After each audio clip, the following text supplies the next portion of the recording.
the battle. When you're ready to jump again, your best goal.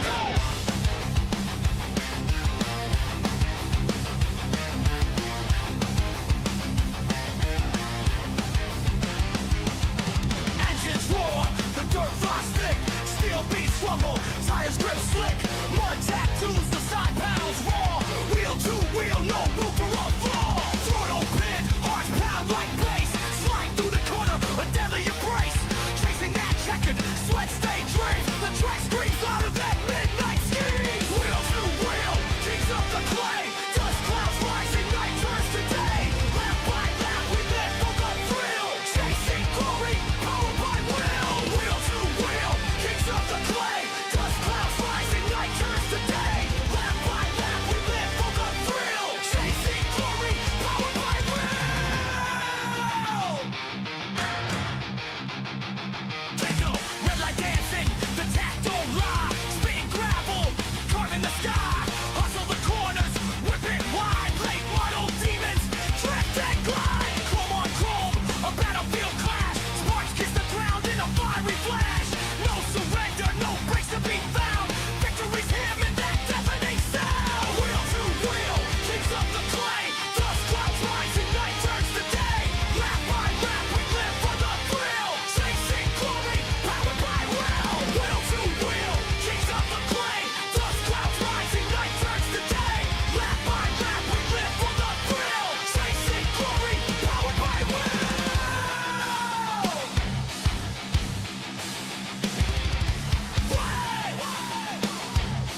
Kings of the clay, kings of the clay, kings of the clay. Wheel to wheel, kings of the clay. Wheel to wheel, kings of the clay. Wheel to wheel, kings of the clay. Wheel to wheel, kings of the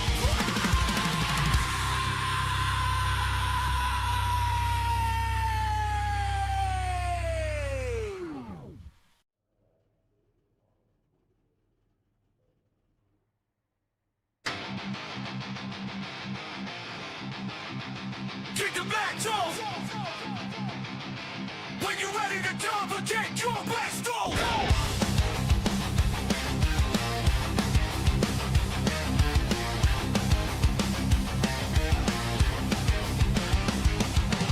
Engines roar, the dirt flies thick, steel beats rumble, tires grip slick, mud tattoos, the side panels raw, wheel to wheel, no room for a flaw. Throttle pin, hearts pound like bass, slide through the corner, a deadly embrace, chasing that checkered, sweat stay dream, the track screams out of that midnight scheme. Wheel to wheel, kings of the clay, dust clouds rising, night turns to day, lap by lap we live for the thrill, chasing glory, powered by will. Wheel to wheel, kings of the clay, dust clouds rising, night turns to day, lap by lap we live for the thrill, chasing glory, powered by will. Bingo, red light dancing, the tack don't lie, spitting gravel, carving the sky, hustle the corners, whip it wide, late model demons, drift and glide, chrome on chrome, a battlefield clash, sparks kiss the ground in a fiery flash, no surrender, no breaks to be found, victory's hymn in that deafening sound. Wheel to wheel, kings of the clay, dust clouds rising, night turns to day, lap by lap we live for the thrill, chasing glory, powered by will. Wheel to wheel, kings of the clay, dust clouds rising, night turns to day, lap by lap we live for the thrill, chasing glory, powered by will.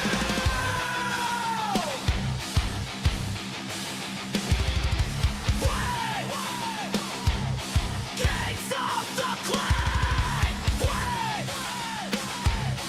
kings of the clay.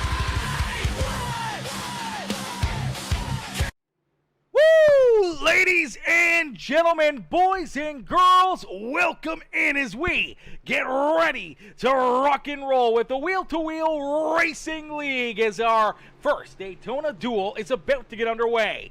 It is the 23 of Austin Thompson and Xavier Bronchi who will lead us down to the green flag as we end all the anticipation with our feature presentation as we are quickly green flag racing here from Daytona International Speedway. Ladies and gentlemen, boys and girls, welcome in as our first stage of the day, our first duel of the day here for the Wheel-to-Wheel Racing League. If you haven't already, make sure you guys do us a favor. Hit the like button on the stream for us. Hit that subscribe button. Become part of the Peacemaker family as these drivers build up that speed, the momentum, and the pushing and shoving starts down the back straightaway. They head down into corner number 3 as the number 5 of Xavier Broggi holds on to the top spot here, rolling the outside lane. He's got the number 37 ride to his outside. That is Evan Stewart, who rolls in position number 4. Now, there are a couple things changing. There is a few of these drivers that are going to be in different positions. Now, for Austin Thompson and Caden Gargiulo, they are locked in to the Daytona 500 here with the Wheel-to-Wheel Racing League. They will start on the front row. They timed in, and that's where they will start here this evening. Now, for a few of these other drivers, obviously, there's going to be some different movement. There's going to be a lot of different things kind of going on because there's going to be some drivers that aren't here that other drivers will be racing for, other drivers that will be locked in that were part of our playoffs last season. Our 12 playoff drivers from last year are automatically locked into the Daytona 500, and now we got a couple more that are locked in through the qualifying session, and we got a few more that are going to be kind of rolling out here, obviously looking to punch their tickets, trying to make sure that they can work their way into the show, into our Daytona 500 next Sunday night. And for right now, one of those drivers being our race leader, the 11 ride down low, getting a great jump here from Michael Ponder Jr. as Ponder is going to push the 11 of Jaden Browder out in front. Browder's got the race lead, but the 24 jumps to the outside. Here comes Terrence Murphy. Murphy in that beautiful number 24 ride will now take over the top spot as he's going to get a great jump from Austin Thompson, and Thompson looks hooked up here this evening, obviously qualifying for that pole position already next Sunday, and he wants to continue to try to lead some laps. He jumps down to the inside. Looks like he will beat the 24 back down to the line. So for Austin Thompson, he jumps back in front into the race lead once again. Terrence Murphy, he's going to slide back into second here. He's hoping to get picked up. The 5 ride, though, of Xavier Broggi. We'll have to see if he gets in line and sticks with him as the beautiful 5 ride in memoriam machine here in loving memory of Papa on board there with that 5 ride, running with them here this evening. We absolutely love to see that. We love to see these memorial cars here this afternoon. Now, there are a few drivers that aren't in attendance that will have other drivers driving for them. So, Chris McKay, who I don't know if he's in this one or not. I don't think he's in this duel. I think he's in duel number 2, but Chris McKay will be racing for Stephen Belvins here tonight. Belvins not able to make it, so he'll have a substitute driver in line for him. Now, we did have Evan Stewart. Evan Stewart is already locked in, so Evan is racing for Brian Matthews. So Brian Matthews, you know, basically is that red number 37 that we see out there on the racetrack of Evan Stewart. So Evan, he's rolling right now in what would be about the 6th position as they start to go 3 wide. Look out, here comes that 81. Noah Blackwell says, I'm done with this. I want to get to the front here. He goes 3 wide, splits Evan Stewart. He's going to have that 16 machine. Matthew would go right there with him as Matthew looking beautiful. I love the Greg Biffle 16 paint scheme here. Obviously not the paint scheme, but the number scheme for that 16 ride of Matthew Wood out there on the racetrack. We do see a lot of other fast cats out there. You take a look at Jace LaForte now joining the field here. A lot of new drivers joining the series, becoming part of the show. Jace in that 09 ride. He rolls right now in about the 4th position. We see Logan Perriman back out there in the 99. You take a look at Darren Engler. Engler out there in the 83 in the Home Depot machine. Noah Blackwell obviously in the 81. Aiden Lucas back there in that Voodoo Ranger. Number 34, Ryan looking fresh out there on the Speedway. And Matthew Wood, once again in attendance. Most winningest driver and our champion from last season. He's already locked in to our Daytona 500, but he's still out there looking to try to have a good run. Maybe try to give himself a really good starting spot out there on the Speedway. And then we do see Ethan Greek, Jaden Porter, Zach Glader back in action here, as well as Ryan Haller in that number 60 ride. Mike Corvo in the number 97, that beautiful looking car out there in the KC Travelers machine. And we do see Evan Stewart. We see Caleb Holloman, Wyatt Mickelson in attendance here. Austin Guerrero unfortunately has lost the draft there in that National Guard number 88 ride. He rolls back in the 20th position. And Keegan Huey back in 21st. Now I do believe for Huey, Mickelson, Evan Stewart, I want to say Ryan Haller, potentially Jaden Porter, Zach Glader, Matthew Wood, Ethan Greek, Aiden Lucas, all a part of our playoffs last season. I do believe all of them will be locked in to our Daytona 500. So I'm not 100% sure on what's on the line, who needs to race their way in, who's going to be, the odd driver on the outside looking in here.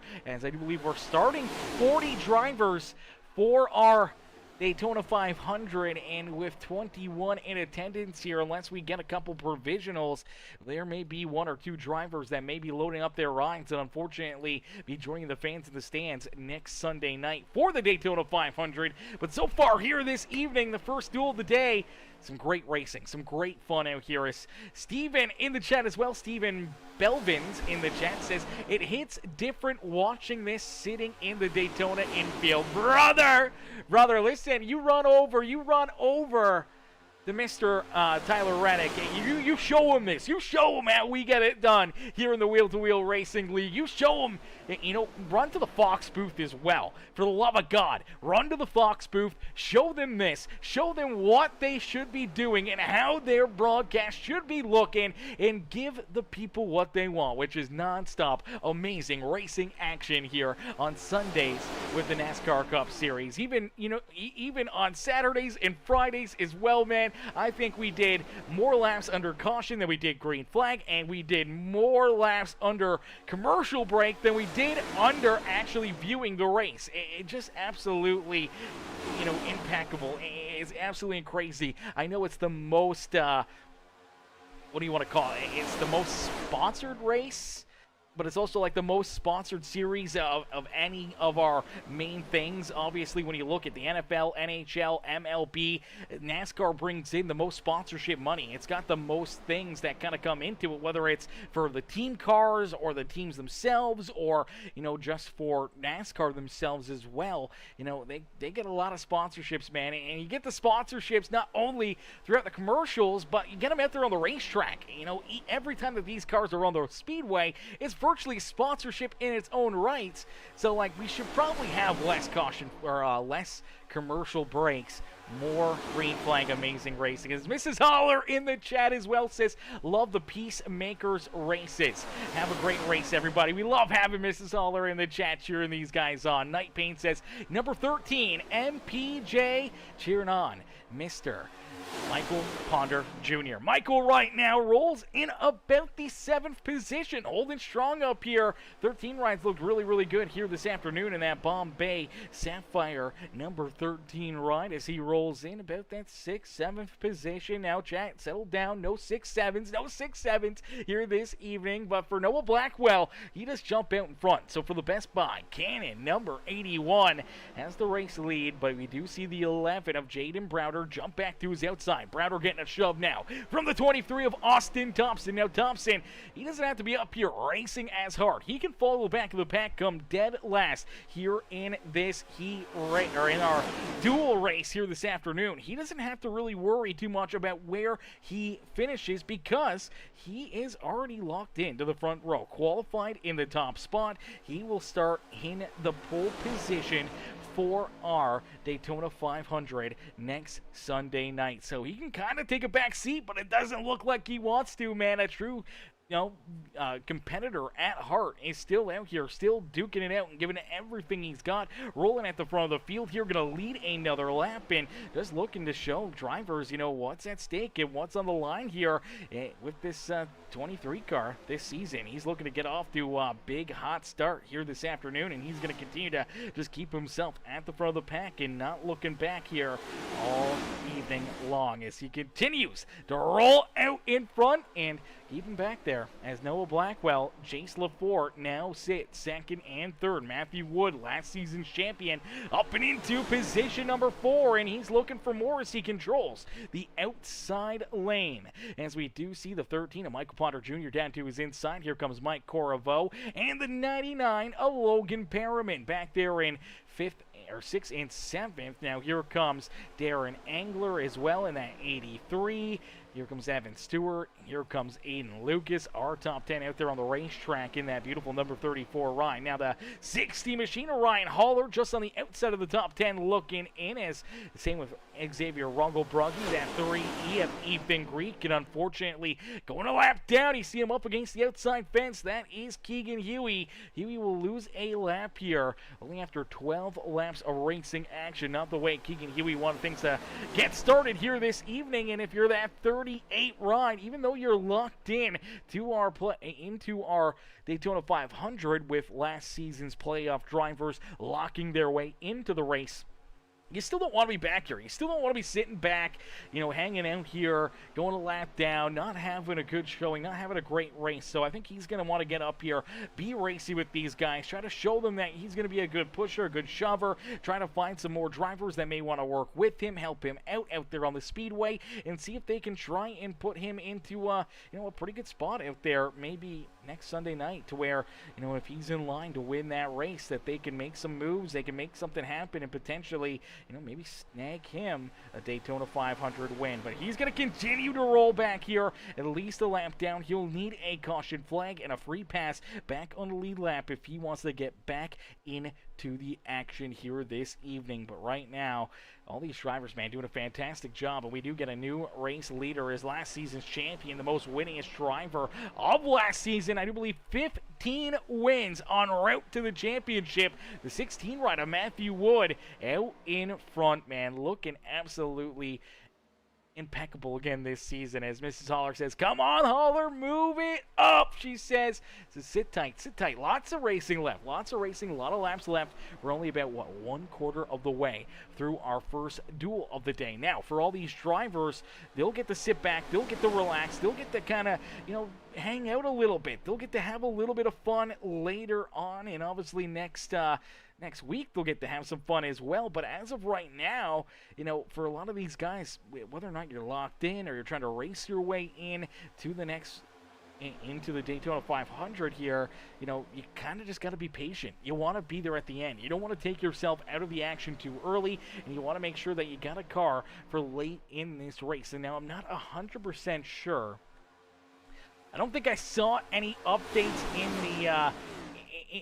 the channel here. Let me see if we can find anything else on any of the race info. I didn't see anything on the race info, so I'm not sure if there's going to be any stage breaks or anything. I don't think there's going to be, just because it is only our our dual race, so I don't think there's going to be any stages in this, so that should make things pretty decent, pretty fun. And obviously we'll see a whole different group of drivers in our second duel as well. And honestly, duel number 1 has got a lot of our drivers from last season in attendance here. A lot of those drivers that were here last year are in this one, so we may see a lot of new drivers, a lot of new faces in duel number 2 later on this evening, and that's where things could get really, really interesting, to try to figure out new drivers, and obviously those drivers trying to figure out some of the regulars and where to kind of move and who to work with, who not to work with out there on the speedway. So it's going to be a lot of fun just to see kind of how this all unfolds and who's going to be able to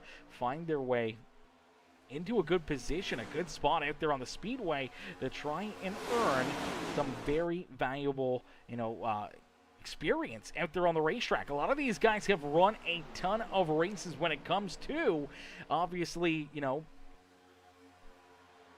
plate racing, but for a lot of these drivers at the same point in time, they haven't been out there a ton together. So not having a lot of experience and a lot of time running with one another, it makes things that much more interesting and that much tougher for these guys, just trying to figure out who to work with, who to kind of help out, who you want to be, getting a shove from, who you want to be shoving, late in these races. So this is really just a lot of trying to figure out, who to work with, not only here tonight throughout this duel, but also throughout our Daytona 500 and any of the other future races coming forward as well, on who the aggressive drivers may be, who the fast cats will be, and who's going to be a competitor to have to deal with. Is Evan Stewart out in front? Stewart's got the race lead here, so he's got the top spot. Now, Evan Stewart, he is already locked in to the show. He is racing for another driver here this evening to try to work the driver into the show here. So he is in here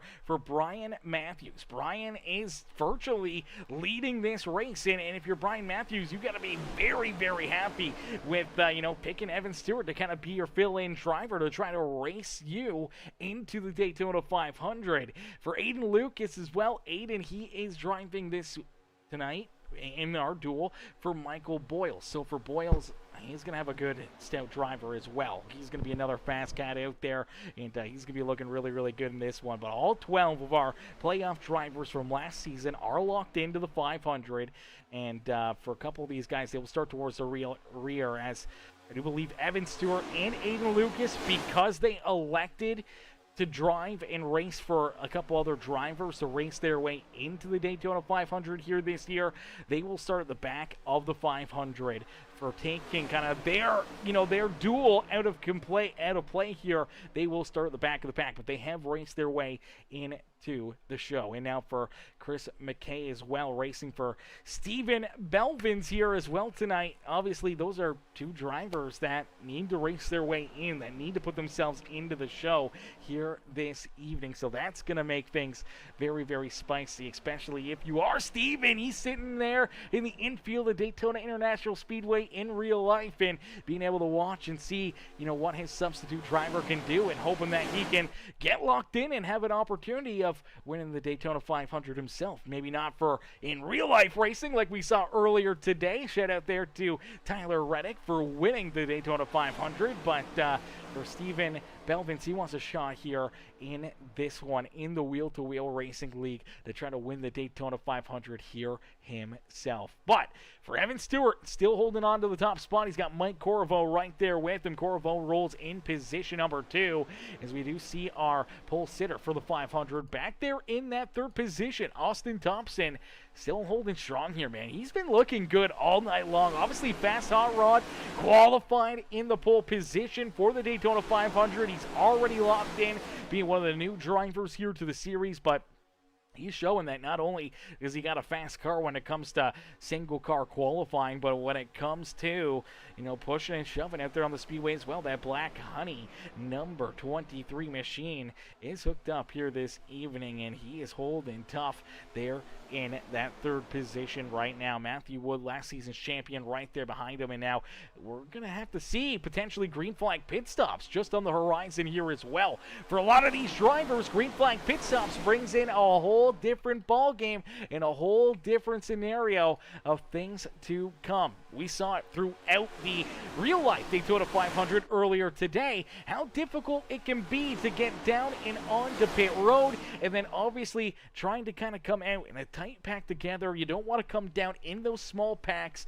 as you come down pit side. You want to have a good group with you, not maybe too many where you can get ran over and see one of those caution flags fly, but if you can jump down pit road with a good couple handfuls of drivers, you make your pit stop, you all come down pit road together, you come off pit road together, you stay tight together instantly, and that should hopefully keep you, right in the battle here. But we've seen it a lot of times in the past where it gets a lot of more broken up, just like we saw, earlier today in the Daytona 500. When those smaller packs start to head down pit side, things start to spread out a ton. And for a lot of these guys, when you start getting spread out there, you can get left high and dry. If you're a 2, 3, 4 car pack compared to the lead pack, you may just be so much farther off the pace that either you can't stay in front of them or you can't stay with that lead pack, and you just continue to fall farther and farther backwards before you know it, and you go a lap down, or you have to wait for a caution flag just to give yourself a chance and trying to get back into the race. And if there is no late race caution, then you may not even get a chance. But for these drivers, I do believe we should see a green flag pit stop at least here in this run, especially if we don't see a caution flag come out. I think if we do see a yellow flag, they may be good to come down pit road and make it to the end of this race. We'll have to wait and see when they pull the trigger and come down pit side. I'm not 100% sure if they have 100% fuel capacity in these race cars here this afternoon. If they do, then it'll be a lot like our main race earlier today for the Daytona 500, where these guys will probably make it somewhere around that 40 to 42 laps, I believe, out there on the racetrack, especially with how quick and how hard they're pushing right now. They're still running solidly inside of the 46-second lap time. So they haven't backed the pace down. They haven't slowed the pack up. They haven't kind of, rolled out of the throttle, running, that 40% or 60% out there. They are on the throttle hard, and they are running really, really fast lap times, which burns off that fuel that little bit quicker, that little bit more. And unfortunately, it probably will be that 40-lap run or so before they come down pit road. Now, we could see, some of the teams, some of these other drivers, maybe just some of the, the Chevrolets or the Toyotas get lined up together. Maybe they'll make an off-strategy call to come down pit road a little bit sooner than everybody else and kind of try to flip things here a little bit. Maybe if they can bring more drivers down pit road, maybe they can kind of get that first pit stop in and use it to their benefit. Maybe try to break up, a little bit of that lead pack and maybe try to set themselves up better later in this race. But as of right now, a few of these drivers unfortunately falling backwards. We did see Terrence Murphy fall back here. Terrence Murphy has some pretty solid damage here on that number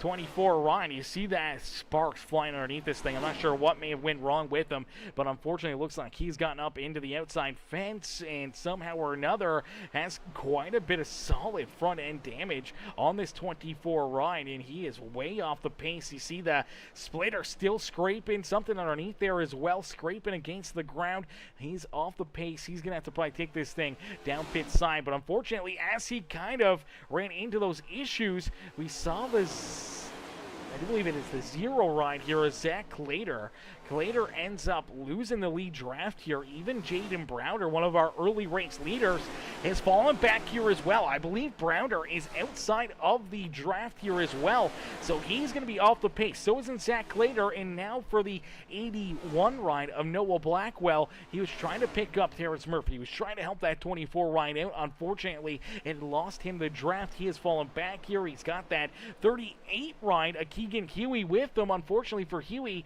he's already a lap down out there on the speedway, and they have lost the draft once again. Now we do see the 8 ride of Austin Guerrero. Guerrero also a lap down. He scored back in the 20th position, and for right now, he's in that free pass, the lucky dog spot out there. He desperately wants to see a caution flag, get that free pass. The lucky dog back on the lead lap, as unfortunately Terrence Murphy is down pit road. So he has found his pit stall, he's found his pit box, and for that number 24, looks like he may be spending an extended period of time down pit side getting this thing repaired. That may end his chances here of potentially going to our Daytona 500 here this evening, which is a great break if you're Austin Guerrero and you're sitting back there in 20th. I think he might have been that one driver here in duel number 1 to be eliminated and to be knocked out potentially of our Daytona 500. For Terrence Murphy, though, running into these issues, you just got to hope that they can get this car repaired, get back out there on the racetrack, even though you're already a few laps down. You just kind of roll with it. You got to jump back out there. You got to start running some more laps. You never know when something else may happen, and another one of these drivers that are trying to race their way in may have an issue, may run into a problem, and may potentially open up the door for yourself to leapfrog them, get back in front of them on the scoreboard, and steal maybe one of the final spots into our show next Sunday night. But for Evan Stewart, he's out in front, running smooth, running strong here, showing that no matter where he starts for our Daytona 500, as he will start at the back of the pack as a non-qualifier technically here this evening in the duels. He will take his provisional. He will start at the rear of the field. And for Evan Stewart, he's out there on the racetrack. He is representing and doing a great job here, trying to race in and help in Brian Matthews here. So Brian Matthews, he's going to be sitting on the edge of his seat knowing that, man, he's got a great shot here of potentially working his way into our Daytona 500 with the helping hand of Evan Stewart here this afternoon as Evan continues to hold down the top spot. 31 laps completed, 29 laps left to go here in our first duel of the day. So we're just over halfway here through this first duel, and now for all these drivers, when is that question mark? When is that pit stop going to come? Will they make it that 40 laps? I feel like we are 100% fuel for the Daytona 500, so I believe they're full fuel here, 100% for this duel as well, and that's going to probably bring them down pit road with about 20, 18, maybe 15 if you're able to save a little bit back there deeper in the field, if you're kind of a little bit more off the pace. But for a lot of these drivers last time around, everyone that's in this lead group ran under virtually a 46.50, which is an incredibly fast lap times. These guys are still running some of the fastest laps they've ran all day long, even now in this our 32nd, 33rd lap of the evening. So they're not toning down the pace. They're all still rolling hard out there on the speedway, as Carol says, let's go Xavier for Papa, she says. Shout out to Papa, may rest in peace, says, yeah, beautiful looking number 5 ride, man. Has his Papa running on board with him here this afternoon now, I do believe, for this memorial car. He's got something on the back here as well. In loving memory of Edmund Rugglebruggy, Papa, from 1946 to 2026. 80 years old, man. I mean, it's a great life, 80 years. I wish I could make it 80 years, but I mean, still a lot of life left there, man.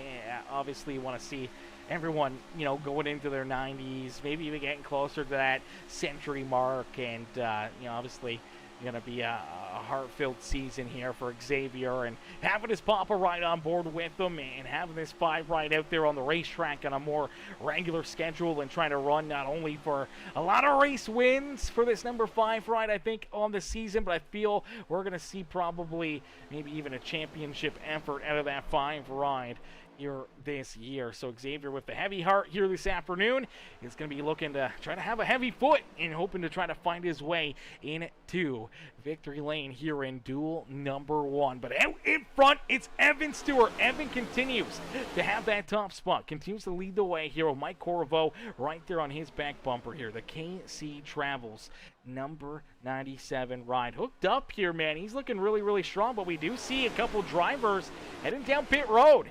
One driver down and off the racetrack. That is Darren Engler. Engler, unfortunately here, that's going to come with a black flag. That is a penalty, unsafe pit road entry here, and this could set him back a ton. Let's take a look back at it, as I believe he just comes in with too much speed. Unfortunately, just kind of off sequence here. He looks for pit road. He's going to start to come down pit side, and he just comes in carrying way too much speed, realizes that he's got to lock it down to get checked up, and as he does lock it down, the car just goes straight.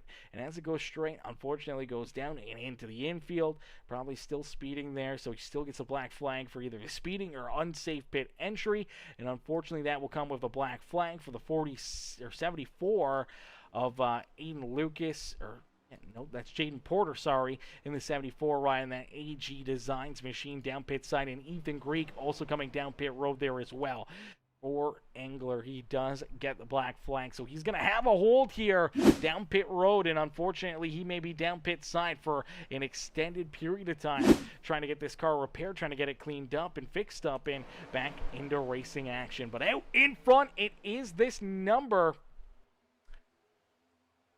37 ride. Now, I don't know if that worked or not. I don't know why.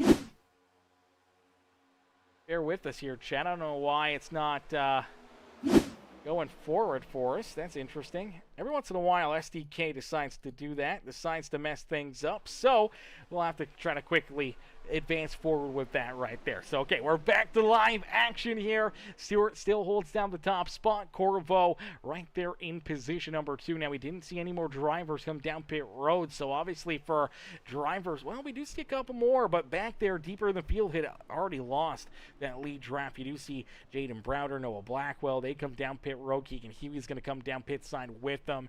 Terrence Murphy still down pit side here himself, getting that damage repaired for Darren Engler. He's able to roll back out onto the racing surface here after that black flag, after that penalty. The 83 ride finds himself already 2 laps down and trying not to fall 3 laps down. But our lead pack, they're still rolling out there. They still got a lot of speed. They're going to put the 11, the 81, both a lap down there themselves. Unfortunately for all the guys that have made their green flag pit stops, they've went a lap down. Now for Jaden Porter and Ethan Greek, they're able to stay with this lead group, this lead pack. So that's great news for them as they're able to get back in line with these guys and able to keep on rolling with them. Now we do see Zach Later down pit road, pitting by himself here as well. For a lot of these drivers, man, that had lost that draft and are kind of by themselves and now even making a mistake down pit road. Luckily enough for Zach Later, he's already locked in to our Daytona 500, but that'll set him back a little bit. And obviously, not being in that lead draft will hurt his chances here this evening. Now, he will also fall a lap down. He will not be in that free pass position, but he does make his pit stop, and his only pit stop. Now, for the rest of these drivers, they're going to have to find pit road. Our top 12 all still have to come down pit side and make their potential one and only pit stop here throughout this first duel of the day. Now, Jaden Porter, Ethan Greek, Austin Guerrero, I do believe, still has to come down pit road as well here. No longer in that free pass position, so a tough spot to be if you are Austin Guerrero. You may want to try to make some moves, try to put that foot to the throttle here, see if you can try to work around that that 3E in the 74 ride just in front of you to try to get that lucky dog spot, but I'm not sure if he's going to get lucky enough as here we go. Big group head down pit side. Our top 12 all come down pit road together, including the 88 ride of Guerrero, who's already a lap down here himself. So that will put Jaden Porter, Ethan Greek, Noah Blackwell, Jaden Browder all back on the lead lap. For Zach Later, he should work his way back on the lead lap as well. But for a lot of these drivers that were a lap down, man, they gotta hope that they can roll back in here, try to stay on the lead lap as this lead group all comes down pit side. They're all making their pit stops and they're all ready to roll back out onto the racing surface, as it looks like it will be Matthew Wood who will lead us back off of pit lane here with only 20 laps of racing action left to go. As Bridget says, Xavier, what a nice tribute to Papa. Beautiful, beautiful tribute there, man. We love to see that. We love to see the tribute cars out there for any of our fallen family and friends and anyone else, man. Even just some of the drivers we see, even on the 16 ride here of Matthew Wood, he's got the Greg Biffle numbered 16 ride here this evening with the same font that Biffle used, man. Shout out there to the Biff and his family and obviously everyone on board the airplane that went down over the winter time and unfortunately tragically took the life of NASCAR legend Greg Biffle and his wife and his 2 kids and everyone else that was on board, man. Such a heart tragedy, such a tragedy, and man, too many losses, too many hits in the NASCAR family, man. Even for Xavier and everyone else, man, we hate to see that. We hate to see anyone lose a loved one, and man, Always breaks our heart when we see it as well. As Matthew Wood, though, does have the race lead. Evan Stewart right there with him in position number 2. Jace LaForte in third here with Mike Corriveau. Wyatt Mickelson and Ryan Haller doing a great job down pit side. They will be our top 6, and they've got this lead pack here kind of feeling pretty good here with that top 6. Now they're hoping that they can be far enough out in front that they can keep this second group kind of back there at bay. Being led by the 23 of Austin Thompson, the 77 of Caleb Haldeman, Aiden Lucas back there in that number 34, Xavier Ruggle-Brugge back there as well. That is our top 10. So these 5 drivers that are back here. The 88 ride, unfortunately, is still a lap down for Austin Guerrero there in that National Guard 88 ride, but I do believe that is our 7th, 8th, 9th, and 10th place drivers in this second group. Our top 6 have got a solid lead, 3.7 seconds between themselves and that group back behind them. A little farther behind that group, you do see another 3-car pack with Michael Ponder Jr., Logan Perriman tied up in there. I do believe that is the number 83 ride of Darren Engler also out there, kind of in line with these guys, trying to help them out here as a little 3-car pack. Now, unfortunately, they're going to continue to lose time here to our lead groups here. They're still going to be running a lot slower than what our lead group will and that second group will, being only a 3-car pack. Now, Ethan Greek and Jaden Porter, they're back here a little farther. They are not in the draft. Same with Noah Blackwell, Jaden Browner, that 38 of Keegan Huey. They're also without the draft. Same with Zach Clater back there in that 17 ride. I believe Zach Clater will be the next driver to potentially fall a lap down here this evening. And we do see Austin Guerrero back down pit road. So Austin ended up having to make another pit stop. That is a heartbreaker, not only for himself, as he's going to lose another lap, but at the same point in time, he has to drop out of that second group. So they went from a 5-car pack down to a 4-car pack. So for Austin Thompson, Aiden Lucas, Xavier Ruggle-Brugge, they're going to lose another driver. They're going to lose another hand here up at the front of the field. It's Caleb Hallman up there as well. So that's 7th, 8th, 9th, and 10th place driver, unfortunately. Losing that additional lap down driver is going to hurt their chances here this evening. Now, good news is we just saw our lead pack roll around that 88 of Austin Guerrero. Now, he will be probably without their draft. I'm not sure if he's going to be able to tag on and help them out, but he may fall back here to that second group and kind of help them balance out the field a little bit. They're still going to be a car short. They're still going to be without that extra bit of help, and it does look like the 88 ride will catch their draft, and he will stick with this lead group, allowing our top 6 drivers to gain that extra little bit of draft, that extra little bit of speed, and without a late race caution flag, it could be down. It could be between the 6 drivers here at the front of the field right now to duke it out here for this dual win. Matthew Wood with the race lead. Evan Stewart running there in second. He's running for Brian Matthews here this evening. Jace LaForte there in third. Mike Corriveau back in position number 4. Jace LaForte's in third. Mike Corriveau's back in fourth with Wyatt Mickelson and Ryan Haller. Shout out there to Wyatt and Haller right there, man. Ryan having a great run as well, sitting there in position number 6. Now they're in line here in a good spot to potentially make some moves late in this race. Things could open up and they could be able to steal potentially the dual win here this evening. But for all these drivers, the main goal is not only to have some fun here tonight, but obviously just trying to race their way into our Daytona 500 next Sunday. That is the main goal. So even if you are one of those drivers deeper back there that's kind of no longer in the battle, when you look back here at potentially Xavier Ruggle-Brugge or Caleb Haldeman, a couple of these drivers that may not have been a part of our playoffs last year with Michael Ponder Jr. or Logan Perriman, when you look back at Noah Blackwell, Jaden Browner, some of these guys that, may not be locked in to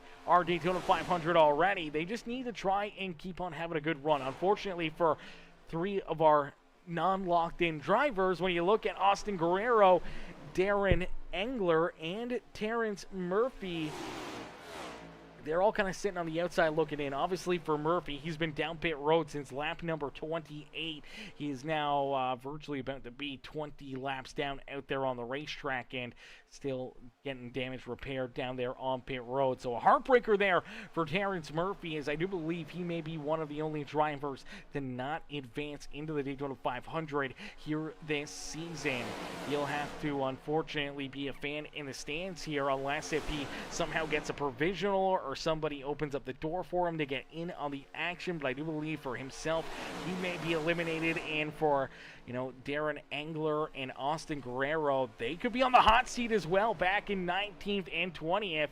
Obviously, both drivers now find themselves 2 laps down. They're nowhere close to the free pass lucky dog position, and they're potentially at risk here as well. We have a couple of those drivers that aren't here tonight, but have substitute drivers that may leapfrog those two. So when it comes to Evan Stewart racing for Brian Matthews, that virtually pushes that elimination up another spot. And you look at Aiden Lucas, who's running in that 10th position right now. He's running for Michael Boyles as well, so that's another spot forward. So for Austin Guerrero and Darren Engler, their mistakes out there on the racetrack could potentially put them out of contention here. They may be eliminated from running in our Daytona 500 next Sunday night, which would be a heartbreaker, man. We want to see all these drivers out there. We want to see all of them make it into the show, but the rules are the rules, and our top 40 drivers throughout these duels and qualifying and everything else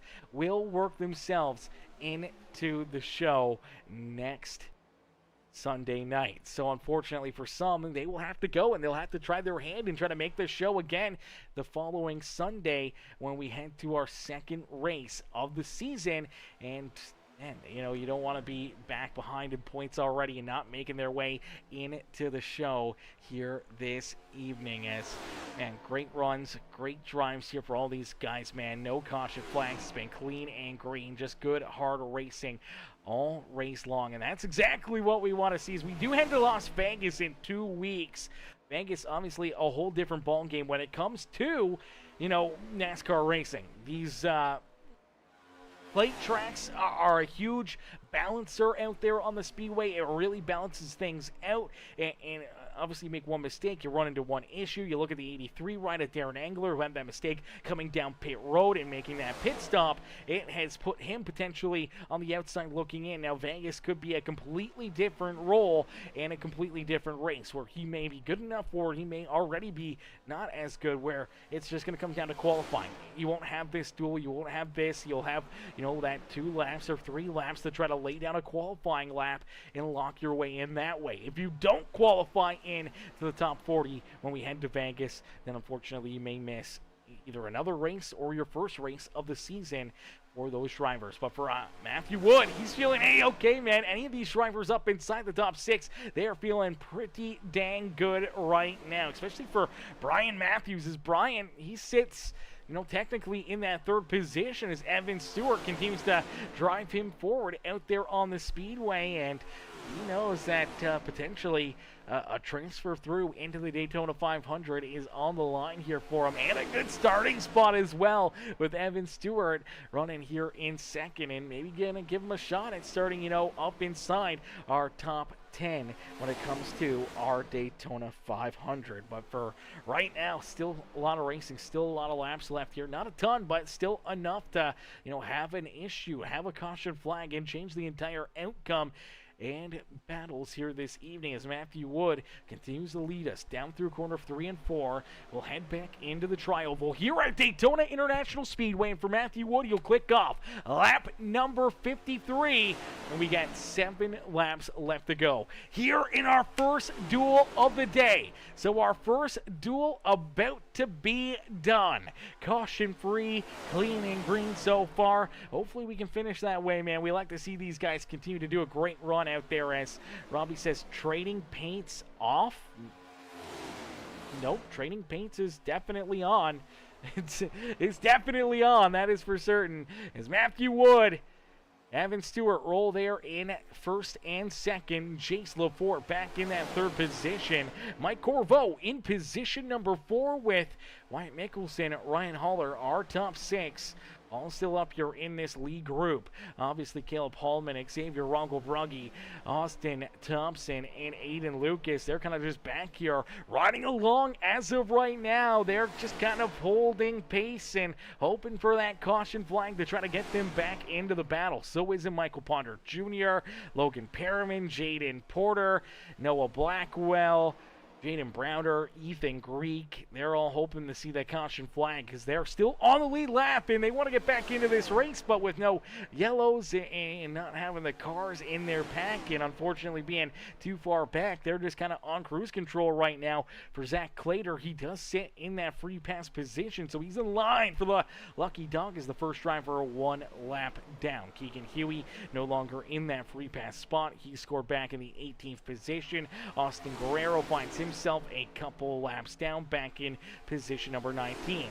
Darren Engler rolling out there in that 83 ride. He's a couple laps down as well, scored back in position number 20. And Terrence Murphy in that number 24 ride, unfortunately parked down pit side and still off the speedway. For the bottom 3, they could be at risk of potentially not advancing into our Daytona 500. We'll have to wait and see how it all plays out with the drivers that weren't here and have substitute drivers racing for them, where everything kind of lines up and where everything stacks up to give them an opportunity. As we do see Jace Laforte was able to work his way around Evan Stewart and get to the back bumper here of Matthew Woods. So for Jace Laforte, does he make a late race move? Will he take a shot and a chance here to potentially steal this dual win away from Matthew Wood? As Matthew continues to hold the top spot, continues to lead the way with only 4 laps left to go here from our first duel at Daytona. 16 machine out in front. Man, these guys are just, yeah, I feel they're all pretty comfy right here. We may see that final lap move. We may see a big run or something from one of these drivers a little farther back when you look at Corriveau, or maybe you throw in Wyatt Mickelson and Ryan Haller. You know, maybe they can find a run. Maybe they can find a lane to try to jump up here and make a move and try to steal this dual win away from the 16 of Matthew Wood. But for right now, everyone's kind of content with just running single file, get to that final lap, and make sure that we don't see a late race caution flag that could play a role at this. But we do see that second group, even though they're smaller, they are flying out there, man. They're tight together. They're pushing hard. Caleb Hallman leading the charge here with Xavier Rongo-Brugge, Austin Thompson, and Aiden Lucas, all inside the top 10 here. Those 4 drivers, though, at the back part of our top 10. They are pushing hard. They've been running probably about 3/10, 4/10 quicker than our race leaders, but unfortunately they're still 5 seconds back, and now with only a couple laps left to go here in this race, they won't have enough time to catch them without a caution flag. As down and across the line through the tri-oval, it is 2 laps left to go here for Matthew Wood. 2 laps left here for the 16 ride. They're trying to hold these drivers off, but the big question will be, who will make the move? When do you make it, and who goes with you? If you jump out of line, if you try to make a move, if you're that 09 machine, you're on the radio, you're jumping through Discords, you're trying to see if, you know, potentially Evan Stewart or Mike Corriveau, maybe Mickelson and Haller will go with you and help you, because if you jump out of line and you're not right tight with these drivers and you don't have someone to your back bumper, you could give up a solid second place run. And for a lot of these cats, that's a good starting spot out there on the racetrack. So we'll have to wait and see who will make the call, who will make the move, as the white flag has been displayed here in duel number 1. So our final lap of our first duel of the day, and it's the 16 of Matthew Wood who's out in front. As Mrs. Haller says, let's go Wyatt Mickelson, doing great. And Rodney Stewart in the chat says, what's up, Peacemaker? And says, let's go Evan. As here we go, final time here in our first duel, and here comes the moves. Here we go, down the back straightaway. They start to slice and dice. 09 jumps to the outside. 16 throws the block. Here comes Evan Stewart, but here comes Wyatt Mickelson and Ryan Haller right to the back bumper of the 09 ride. Jace Laforte, he needed it. He's hoping to get a big enough run down in at corner number 4 to give him a shot at potentially stealing this win, as there's contact. Look out, there goes Matthew Wood. Here comes Mickelson, tight down across the line. Too close to call. Right now it looks like it may have been Jace Laforte able to hang on to win duel number number one, but Mickelson right there to the inside. Let's see if we can play this one back and get another look at it, because this one was too close to call, and I think even for our overlay, may not be able to make that call, but there's contact there between the 16 and the 09, and then here comes Mickelson down the inside. Big run for him, and down and across the line here. Oh man, this is going to be too tight to even call, chat. We may have to go to the official iRacing scoring to see who got this one. I don't even know if I can stop it in time here. My gosh. See if we can get a little bit better of a look at it and see where we can kind of get the stop here. So right there, it does look like Jace Lafort may just, by an inch or two, be out in front. Let's see if we can get another angle at it. Oh man, this is too tight. Let's take a look here. Let's go to the results. And it is Jace Lafort who picks up the first duel win here in that 09 ride by 0.007 seconds. 7/1000ths of a second between Jace Lafort and Wyatt Mickelson here in our first duel of the day, man. That is absolutely incredible. Absolutely insane here. And now we get to watch Jace Lafort burn it down here at Daytona as Lafort picks up the dub, gets the win, and he gets to celebrate. Here at Daytona International Speedway, we'll get ready to pull him and the rest of our top three here from our first duel of the day up and into the booth, man. What a run. What a drive for each and every one of these drivers, man. That was a ton of fun. Some great racing, caution-free, 60 laps of battling. These guys put on a great show for us. If you guys enjoyed that first duel of the day, don't go anywhere, because we're going to be getting ready to do it all over again. Our second duel is just around the corner. We'll get another set of drivers out there on the racetrack, and we'll do this all over again. We make it the same finish. It may be a completely different style of a race. We'll have to wait and see kind of how it all plays out, but we do know how the 09 rider Jace Lafort picked up the dub here in this one. Wyatt Mickelson, Ryan Haller rounding out our top three, with Evan Stewart, Mike Corvo back in fourth and fifth. Matthew Wood, even though he was slideways in backwards down across the line, he will come home in sixth, with Caleb Holman, Xavier Rugglebrugge, Austin Thompson, and Aiden Lucas, our top 10 out there on the racetrack, as we'll get ready to pull our top three up here into the booth for some post-race interviews. Let's see if we can get our top three up here. See if we can get them in here in this one, man, because this is going to be fun. This is going to be interesting to see. Obviously, the first duel, we go clean and green. No caution flags. It stays absolutely good all night long, and I do believe it looks like we are going to start all 42 drivers that have registered and have showed up here for these duels. So great news for Terrence Murphy, finishing back in 21st. It looks like all 42 drivers are going to start our Daytona 500. Man, that is a great break for him. That is a great news there for Terrence Murphy, Darren Engler, Austin Guerrero. They were definitely on the hot seat there, and that is going to be great to see. But we do have Mr. Haller in the chat, says top three. Let's go, baby. Let's go, brother. Says first dual podium for Fueled Up Motorsports. Woo, brother, that is dope. That is awesome. That is great to see. We'll see if we can get Ryan and Wyatt up here into the booth. I do see both of them down there. Let's see if we can get our winner, though, of duel number one, Jace Lafort, into the broadcast booth. Now, I don't know if I see Lafort in the Discord. I don't see him in there. So, unfortunately, we can't pull Jace in. We'll have to wait and see if he joins the waiting room. But what we can do is pull in our second-place finisher, Mr. Wyatt Mickelson, up and into the broadcast booth. We do have Mickelson waiting patiently down pit side. Let's get the 51 ride up here into the broadcast booth right now. Oh, no, there he is. Jace Lafort has joined us. All right, never mind. We can get him in here. Ladies and gentlemen, boys and girls, give it up here for our first duel winner of the day, Jace Lafort. Hey, Jace, it's Aaron up here in the Peacemaker broadcasting booth to get a copy. I got you. Jace, man, what a run, what a race for you here this evening, brother. Take us back through what's going through your mind as you're able to capture our first dual win of the evening. And we'll get to start third place in our Daytona 500. Well, absolutely, just an awesome race for us for TI Racing. Um, new to this team, so I'm looking forward to what we can do in this season. Obviously, a great start here.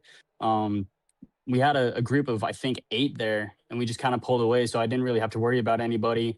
Had a teammate in front and wanted to get some team points, so we made a little switch. And coming to the line, I obviously knew that Matthew was going to try to block, so just try to fake him out as much as possible. He went up and got clipped, and I just try to hold it get together and got across the line first, barely. I'm pretty sure that was a photo finish if I'm not correct, if I'm not wrong. Yeah, absolutely. Trying to make some moves there. Obviously, the little bit of contact there for Matthew Wood. But, man, after that green flag pit stop, you said it best, man. All of a sudden, you guys come out, you guys make a great pit stop together where the 6 of you kind of come out still nose to tail, and that's exactly what you needed because you had a bigger pack than the guys back behind you. You were able to kind of separate yourself from the rest of the field. You pick up a couple of those lap down cars that kind of help you guys along as well, carrying that speed and that pace at the front of the pack and just hoping not to see that late race caution flag fly to bring the rest of the field back into contention here to try to steal obviously the dual win from yourself or even just a couple spots for a few of these other drivers as luckily enough you make that move down the back straight away as you just saw Wyatt Mickelson and Haller kind of jump out there. I don't know if you saw that in your rear view mirror and that's when you decided to make that move to the outside, but it ended up working out for you because they get to your back bumper and they push you out in front and virtually into our first dual win of the day. Yes, sir. I'm so excited for the 500. Obviously, a lot of prep goes into these races, a lot of practice. So just glad it paid off.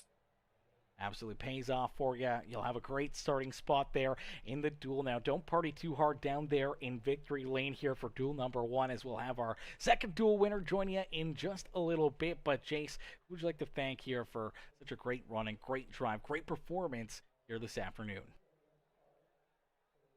Well, I want to thank you for the broadcast. Sounds like it's going to be a great one after the rewatch. Huge thanks to Chris Lewis for giving me an opportunity to race for these guys. We have a great, solid group of guys for the team. So I'm really excited for the season.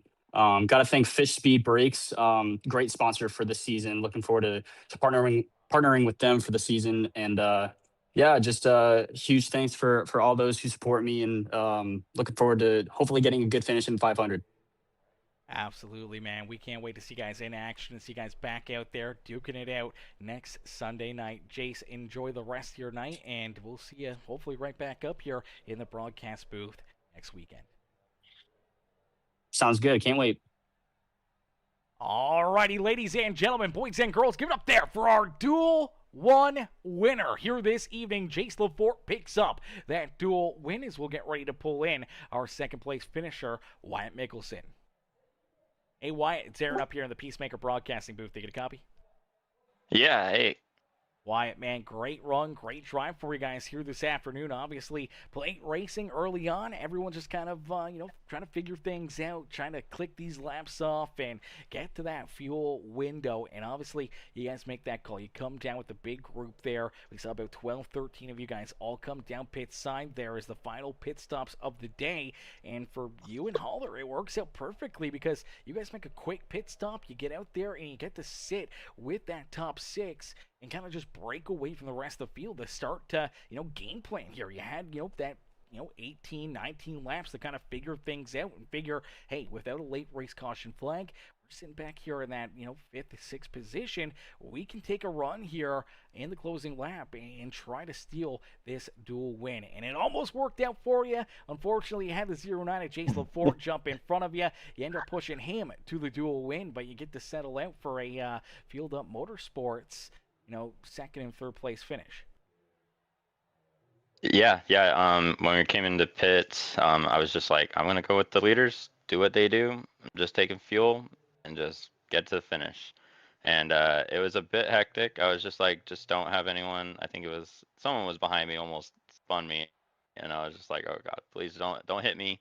Just let's get to the road, get our fuel, and get going, and that worked out perfectly. We came out right out with Matthew Wood and all the leaders, and I was like, well, we'll just stay in line. I kept on keeping an eye on seventh, kind of seeing how far back they were and managing the gap, making sure we were gaining a gap and not losing a gap. So I noticed we were kind of holding it the whole second half of that after the pit stall, and that went good. And I just told Ryan we're gonna pull out on the white flag coming out of two, and we're gonna just go in that second lane. And I'm told him just push me till we see God or the checker flag, man. I'm like, we are not lifting. And I saw Jace pulled out, and I was like, all right, I'm pushing him too, and almost wadded up, but I was like, we just got to push. We got to push if we want to get up there. So, and then I saw Matthew spin out, and I was just like, oh man, go to the bottom. And I saw the bottom kind of clear, like just barely. So that worked out good, and came out P2. I saw it was like 0.007 seconds. That was the closest Daytona finish I've ever had. So my luck at Daytona is not good. So I'm definitely pretty happy about this. So Yeah, absolutely. A great run, a great drive, and it sets the stage here for obviously duel number 2, but also for our Daytona 500 next Sunday night. Wyatt, congratulations on the second place run here in this one, man. Who'd you like to thank for such a great run and great performance here in our first duel at Daytona? yeah, I'd like to thank Evan and Jaden for putting on the league and all the admins. Thank you, Aaron, for putting on an awesome broadcast as always. And looking forward to the Daytona 500 or the Wheel to Wheel 500 next weekend. And hopefully I'll have my new PC all built, ready to go, and ready for the new season. Just thanks for everything. Appreciate it. Absolutely, brother. Enjoy the rest of your night, and hopefully we'll see you right back up here in the broadcast booth next Sunday. Heck yeah. Thank you. Alrighty, ladies and gentlemen, boys and girls, give it up there for our second place finisher, Wyatt Mickelson, as we'll pull in our third place finisher here in duel number 1, Ryan Haller. Hey, Ryan, it's Aaron up here in the Peacemaker broadcasting booth. They get a copy? Hey, what's going on? Not much, Ryan. Great run and great drive here in duel number 1 here this evening as you're able to round out our podium here in this duel. Man, take us back through what's going through your mind.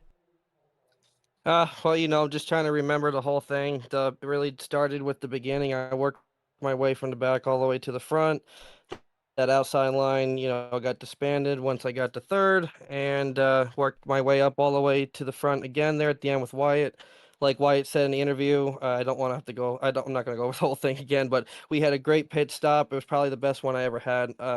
Got down to pit speed perfectly. We were in the pit stalls in front of each other, behind each other, and it worked out great because when I got out, I was right behind Wyatt. He just, kept me, mentally just, focused the whole there at the end. Once we got there to the last lap, he just told me, don't lift until, we wreck or we, see God. And what did I do? I lifted when we got, to the finish line when I saw Matthew get turned. And had I given Wyatt one last hard shove from behind, he probably would have got that win. So, I'll take part blame for him coming in second, but it's still, we would rather take first, second and third than, anything else tonight. So it was pretty good night. Yeah, absolutely. Great night for the team. Great start to the season. And now you guys get to lock your way into, obviously, the Wheel to Wheel 500 next Sunday night, and you get to start in a pretty decent position as well, up inside the top 10.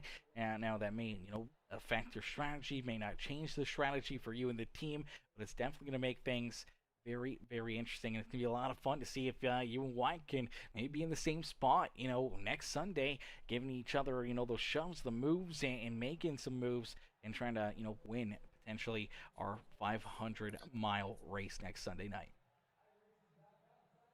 Yeah, that's the plan. We're just going to try to stay as close as we can to each other throughout the whole race because I feel like if we can stay together, it's our best chance. I've been racing with these guys for now about like 2 years, but even then out on the track, you don't have any friends unless you're your teammates. So sometimes when I'm out on these tracks, these are my best chance at getting a finish like this. So, I want to make sure I'm with my teammate there at the end instead of someone that I might get left behind, with. So that's the plan probably for next week is just try to stay close to each other, whether we go to the back or we stay up there at the front. and just try to pull off another consistent, go for the win like always, but anything from top 10 or better, that's always what we're looking for, especially with the new point system. Consistency is going to be the most important thing going forward over wins. Absolutely, consistency will be key, and we can't wait to see, how the consistency holds up here. Obviously, first race, first duel, zero caution flags. We'll see what stage number 2 or duel number 2 will have in store for us here in just a little bit. But Ryan, congratulations on the third place run, brother. Anyone you'd like to thank here quickly before the end of this duel? Yeah, yeah. I don't get to do this often, so I want to thank, my family, my mom and my dad. They watch every week. I want to thank you and the guys for what you guys do for the league. Anybody in the chat that watches and roots for Wyatt and I want to thank you guys too for coming out, and we make this a fun night. This is the most people I've seen in one of our Saturday Sunday night league. So I would love to see this turn out every week. It would really make it a great weekly event, I think, for not only your stream but for everybody involved. Absolutely, brother. Well, Ryan, great run, great drive, man. We can't wait to see you back out there next Sunday night, and hopefully we'll see you right back up here in the broadcast booth. Thanks, man. And I just want to say thanks again to my teammate. I left him out there. I thought of that too. So thanks, man. And I'll see everybody next week. Have a good night. Alrighty, ladies and gentlemen, boys and girls, give it up there for our third place finisher in duel number 1, Mr. Ryan Haller. Haller comes home in that third spot on the speedways. We get loaded in and ready to rock and roll here. Our second duel of the day is about to get underway here. So for all these drivers, they're getting ready to jump right back into the action, get right back into the fun as we get a whole new group of cats ready to rock and roll here. You see them kind of lined up here. They're ready to rumble. They're ready to go to battle here, and it's going to be a lot of fun to see what these guys can do in our second duel of the evening, as each and every one of them will get ready to go to battle in just a couple more moments here. We'll get them all stacked up, racked up, and ready to duke it out as we load in. We'll take a quick break, a quick drink break, and get ready to go back to battle here in just a couple more moments. So don't go anywhere. And if you guys, Jaden is making a new session. They messed it up. Oh, okay. They messed it up. I was going to say, I did see a lot of drivers drop out of this. So, okay, so by the sounds of it, ladies and gentlemen, they're going to be making a new one here in just a little bit. I don't know if it was the wrong car or something, maybe, potentially, but it looks like the session is going to end. That's going to suck, as obviously now they got to put up a new session here this evening. So for all these drivers, they are going to hop out. They are not going to be out there on the racetrack any longer, and we will not see the green flag here in this race. So we're going to get a new one. As Logan Perriman says, hopefully my father can get a Daytona Duel win. Logan, man, hopefully we can see him get one. Hopefully we can see him get a big Daytona Duel dub here this evening. For all these drivers, though, we are obviously going to a new server. So new server, we're going to slide into there and get a little bit of practice here as well. You can get in there. One of the drivers who was in Duel 2 got locked out of the session. Oh no, that's not good. That's not good. Virgil, Batman Perriman, to the front, he says. He goes with Batman, eh? Batman is his nickname. Okay. Is there a story behind that, Logan? Is there a story there for that? Michael Ponder Jr. in the chat as well says, MTL represent, he says. Heck yeah, Michael. Great run, great drive there, man. Great to see you up there at the front of the field, battling hard out there on the speedway. Austin Guerrero says, not the way to start the season, but bring on the 500 next week. Yeah, brother. Heck yeah, brother. Bring on the 500. We can't wait to see it in action, as they're going to be getting a new server set up here in just a little bit. So don't go anywhere, ladies and gentlemen, because you don't want to miss out on the racing action here for our second duel of the day. As Jackson Branscombe in the chat as well says, how you doing, Peace? I'm doing great, brother. How are you, Jackson? How you doing, mister? How you doing, Mr. Branscombe? Hopefully you're having yourself a wonderful Sunday night. And Bill Fisher in the chat says, good luck, Jordan. Go for the win, he says. Go for the win for that fish speed machine, as he'll get ready to rock and roll. He'll get ready to rumble here for our new server, which has been created, so we should get everybody rolling in here. Make sure that you may not join this session. Okay, so the session is there. It's just not completely up as of yet. So we'll wait and see how long that may take, as hopefully that can get resolved here rather quickly, and we can get right back into the racing action. As Roadkill, you'll have to keep us updated when that server actually does go active. What in the is that outside my house? Gosh darn it, someone's got a Comp 4 out there. Anna, what's good? Anna in the chat as well. I saw that earlier. I wanted to shout her out. Anna, how are you? Coming in, showing the love. Says, what's up, Peacemaker? Says hello to Sure and Rodney as well in the chat. Says, yeah, for dual one, man. 0 caution flags. 1 green flag pit stop, man. That's great to see. Night Pain says, come on, big country. Number 13, cheering on Ponder out there on the speedway. Fisher in the chat as well says, let's go, Jace. Cheering on Jace. Jace, man, great run there for him. Jackson says, let's go, MTL. Peacemaker, you will see me probably when we go back to dirt. When we go back to dirt, what do you mean, Jackson? Mr. Branscombe, we need to get you out here on a weekly basis, brother. Even though it's not dirt, you need to be out there having some fun. As Huey says, man, I got screwed by my PC. Then absolutely doored. Oh no. Oh no, that is not good. As Roadkill says, laugh my ass off. Waiting on it to start now. Laugh out loud. Session is up. Session is up. Alrighty. Alright. Session is up. That's good news, chat. That's good news. New session is up. Drivers are in there. We'll see them for a little bit of warm-up session, and then we'll jump right in onto the action. So let's get loaded back in here. Hopefully everything is A-OK, and we get all of our drivers for this duel in attendance and ready to rock and roll, ready to rumble here this evening. As Logan says, I don't even know the story behind the Batman, but we've been calling him that for a while. Okay. Hey, I mean, if it sticks, it sticks. If that's what he's been going with. I mean, I don't know if it was a self-made nickname or if someone else gave it to him. We'll have to wait and see. As Luke Smith says, let's go, Jensen. Cheering on Jensen out there on the racetrack. We'll see Jensen here in our second duel of the day. As Ronnie Stewart says, I'm just glad to be back with my fellow Aaron. We love that. We love that, Ron. We love that, brother. Jesse Biddy as well in the chat says, let's go, 32.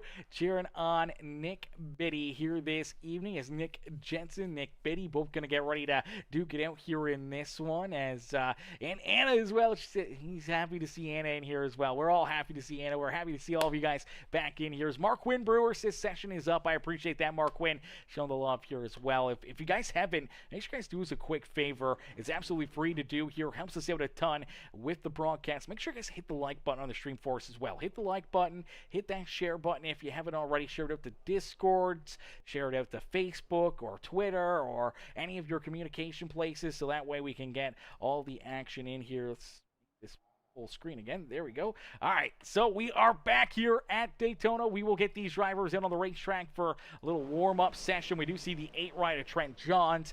We do see the 57 ride. That is Grant Applegate and the Fish Speed Machine strolling out there. Here comes Caden Gargiulo as well, and his Sim HQ ride rolling out there. Here's the 94 ride in the Shimano number 94 ride. The Shimano 94 of Dylan Carrier. Great to see Dylan back out there on the racetrack. There's Virgil Behrman. There's the Batman himself in the Folgers number 18, ready to rumble here this evening. We do see Chess Hamby out there as well, one of our dirt drivers from the off-season. Joe David back in attendance. Great to see Joe back out there in the Big D's Heating and Cooling number 6 ride.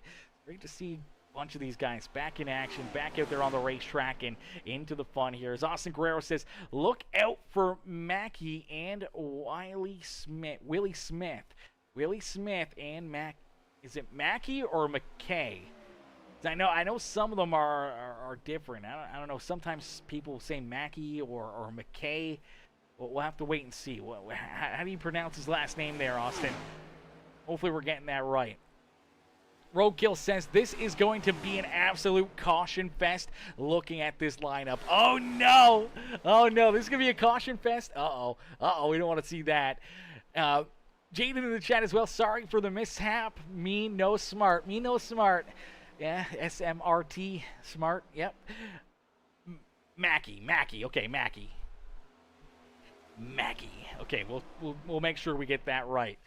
Jack Calls Sports says, let's go Jensen. Cheering on Jensen out there as well. Nick Jensen, he'll get ready to rumble as look at all these drivers out here. Quick little warm-up session, so they'll get some work in. They'll make sure their cars are ready to rumble and ready to, just be set up perfectly. Ready to rock and roll here for our second duel of the evening. Now, next Sunday, man, it's going to be fun. It's going to be interesting, man. There's a lot of cars. It's a great field, and I believe by what I saw in the Discord is that we should be starting, 40-plus drivers when it comes to Sunday nights feature event. So next Sunday when we go to our, wheel-to-wheel 500 next Sunday night, going to be probably 42 to potentially 44, 45 cars rolling out there on the racetrack for 500 miles here at Daytona International Speedway.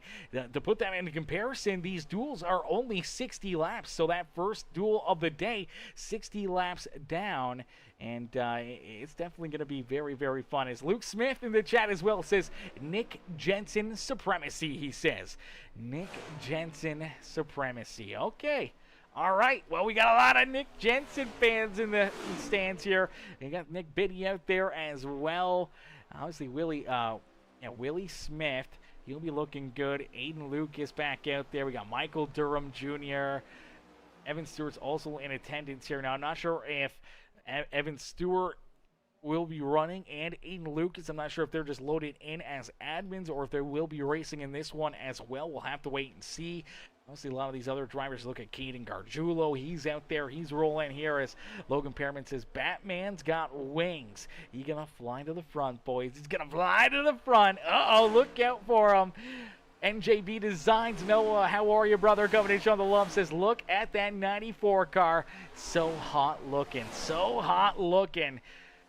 Noah, I know this car gets you hard, brother, but you don't have to put that in chat. No, I'm just kidding. You can shout it out, brother. Beautiful looking ride out there, man. We were looking at it earlier, looking fresh out there. There's that Fish Speed 57 of Applegate doing donuts there on the infield on the back straightaway, but that Shimano. What is Shimano? That is the big question. I'm not sure what Shimano is.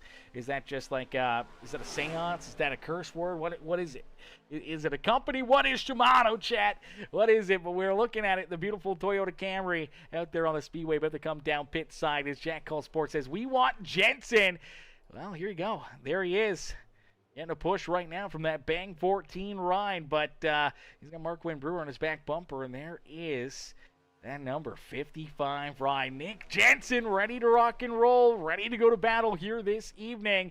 As Anna Alessandro says, let's go Landon. Cheering on Mr. Burbage as Burbage out there as well. That Prince is towing number 2 ride. He's on the back bumper of the 31 of Joseph Smith in the Rush Hour number 31 machine. We love that orange and black, man. We love that. It's Fishing Reels Company. Okay, you know what? I probably could have guessed that.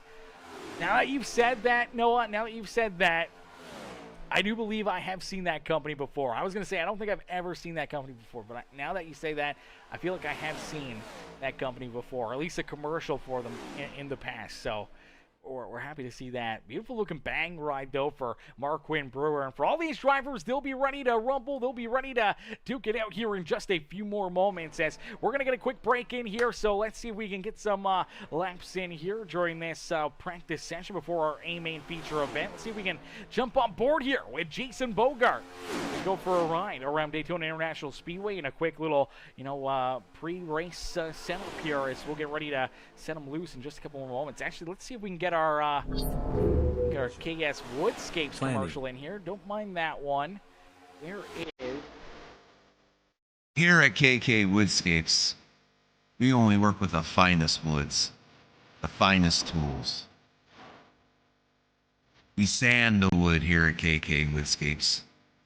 We stir the paint with a wooden stick here at KK Woodscapes.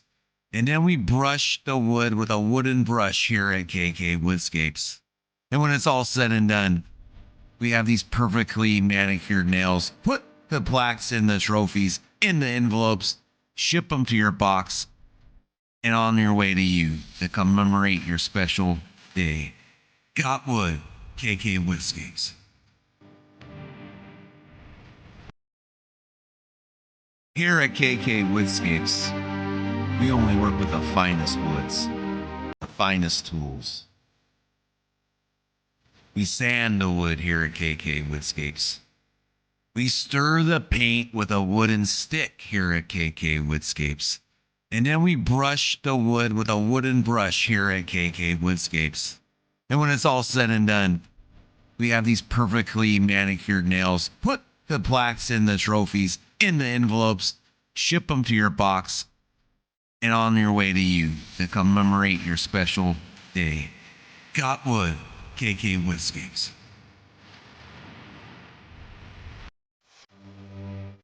Here at KK Woodscapes,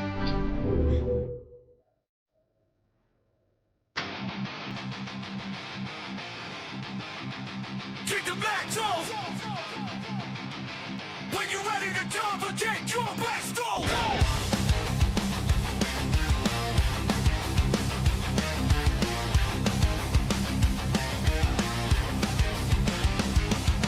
Engines roar, the dirt flies thick, steel beats rumble, tires grip slick, mud tattoos, the side panels raw, wheel to wheel, no room for a flaw. Throttle pin, hearts pound like bass, slide through the corner, a deadly embrace, chasing that checkered, sweat stain dream, the track screams out of that midnight scheme. Wheel to wheel, kings of the clay, dust clouds rising, night turns to day. Lap by lap, we live for the thrill, chasing glory, powered by will. Wheel to wheel, kings of the clay, dust clouds rising, night turns to day. Lap by lap, we live for the thrill, chasing glory, powered by will. Techno, red light dancing, the tack don't lie. Spitting gravel, carving the sky. Hustle the corners, whip it wide. Late model demons, drift and glide. Chrome on chrome, a battlefield clash. Sparks kiss the ground in a fiery flash. No surrender, no breaks to be found. Victory's hymn in that deafening sound. Wheel to wheel, kings of the clay. Dust clouds rising, night turns to day. Lap by lap, we live for the thrill. Chasing glory, powered by will. Wheel to wheel, kings of the clay. Dust clouds rising, night turns to day.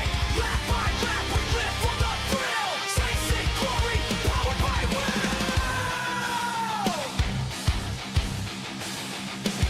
Alrighty, ladies and gentlemen, boys and girls, you guys came here for a show. Well, here you go, as duel number 2 is about to get underway. And leading us to the green flag will be the 7 ride of Caden Gargiulo. Caden will lead us to the green flag here this evening with the number 2 of Landon Burbage, who is outside in that second spot. And so here we go, ready to rock and roll down through the restart zone, and duel number 2 is officially underway as we end all the anticipation here with our second presentation this afternoon.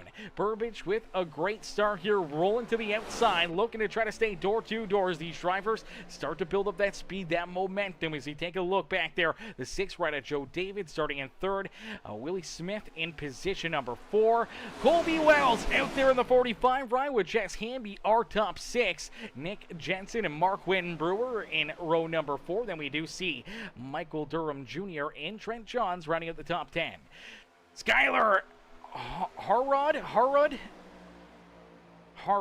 starting in position number 11 out there in the number 13 ride. We do see Michael Durham Jr., Skylar Harrod. We see a couple of these other drivers, but look out, they're already beating and banging. Oh no! See one driver down through the infield, but man, oh man, oh man, that was really close to being our first caution flag of the day. So you do see Joseph Smith right there. There's Jordan Fisher and his Fish Speed number 39 ride. Nick Biddy, Grant Applegate, Virgil Pearman, Batman back there in that 17th, 18th position. Dylan Carrier back there as well as Evan Stewart and Chris McKay. McKay was the driver that unfortunately went through the slide down down through the infield right there, beating and banging and battling. Unfortunately for that Napa All-State machine, goes for a slide there through the grass, and unfortunately will now fall back out of the draft and in the 20th position. Jason Bogart's unfortunately starting down pit side here, and unfortunately for Bogart, having to start down pit road, did not jump out there to start this race. He's already found himself at least a lap down on the racetrack, and not a fun spot to be as well. As Caden Gargiulo, though, continuing to lead the way as the Sim HQ number 7 continuing to lead the way as Luke Smith says, let's go Jensen. W incoming, he says. Jack Cole Sports says, Jensen's first dub happening tonight. Oh, baby, let's see it. Let's see if it can happen here. As 2448 Aviation says, Jensen here hoping for a good result. Last season was fun, but I think it's time I learn to go fast now. Oh, baby, let's go. We can't wait to see how it plays out for you, Jensen. See if you can find that speed and maybe find your first dub of the season here in our second duel of the day here as our first night of racing action after our clash last Sunday, which we saw a great race, a great clash there. But now we get into our regular season stuff here. Obviously for these drivers, the duel here at Daytona to set the stage for our wheel-to-wheel racing league Daytona 500 next Sunday, as NJB Design says, look at that Red Hot 7 car. Beautiful looking Red Hot 7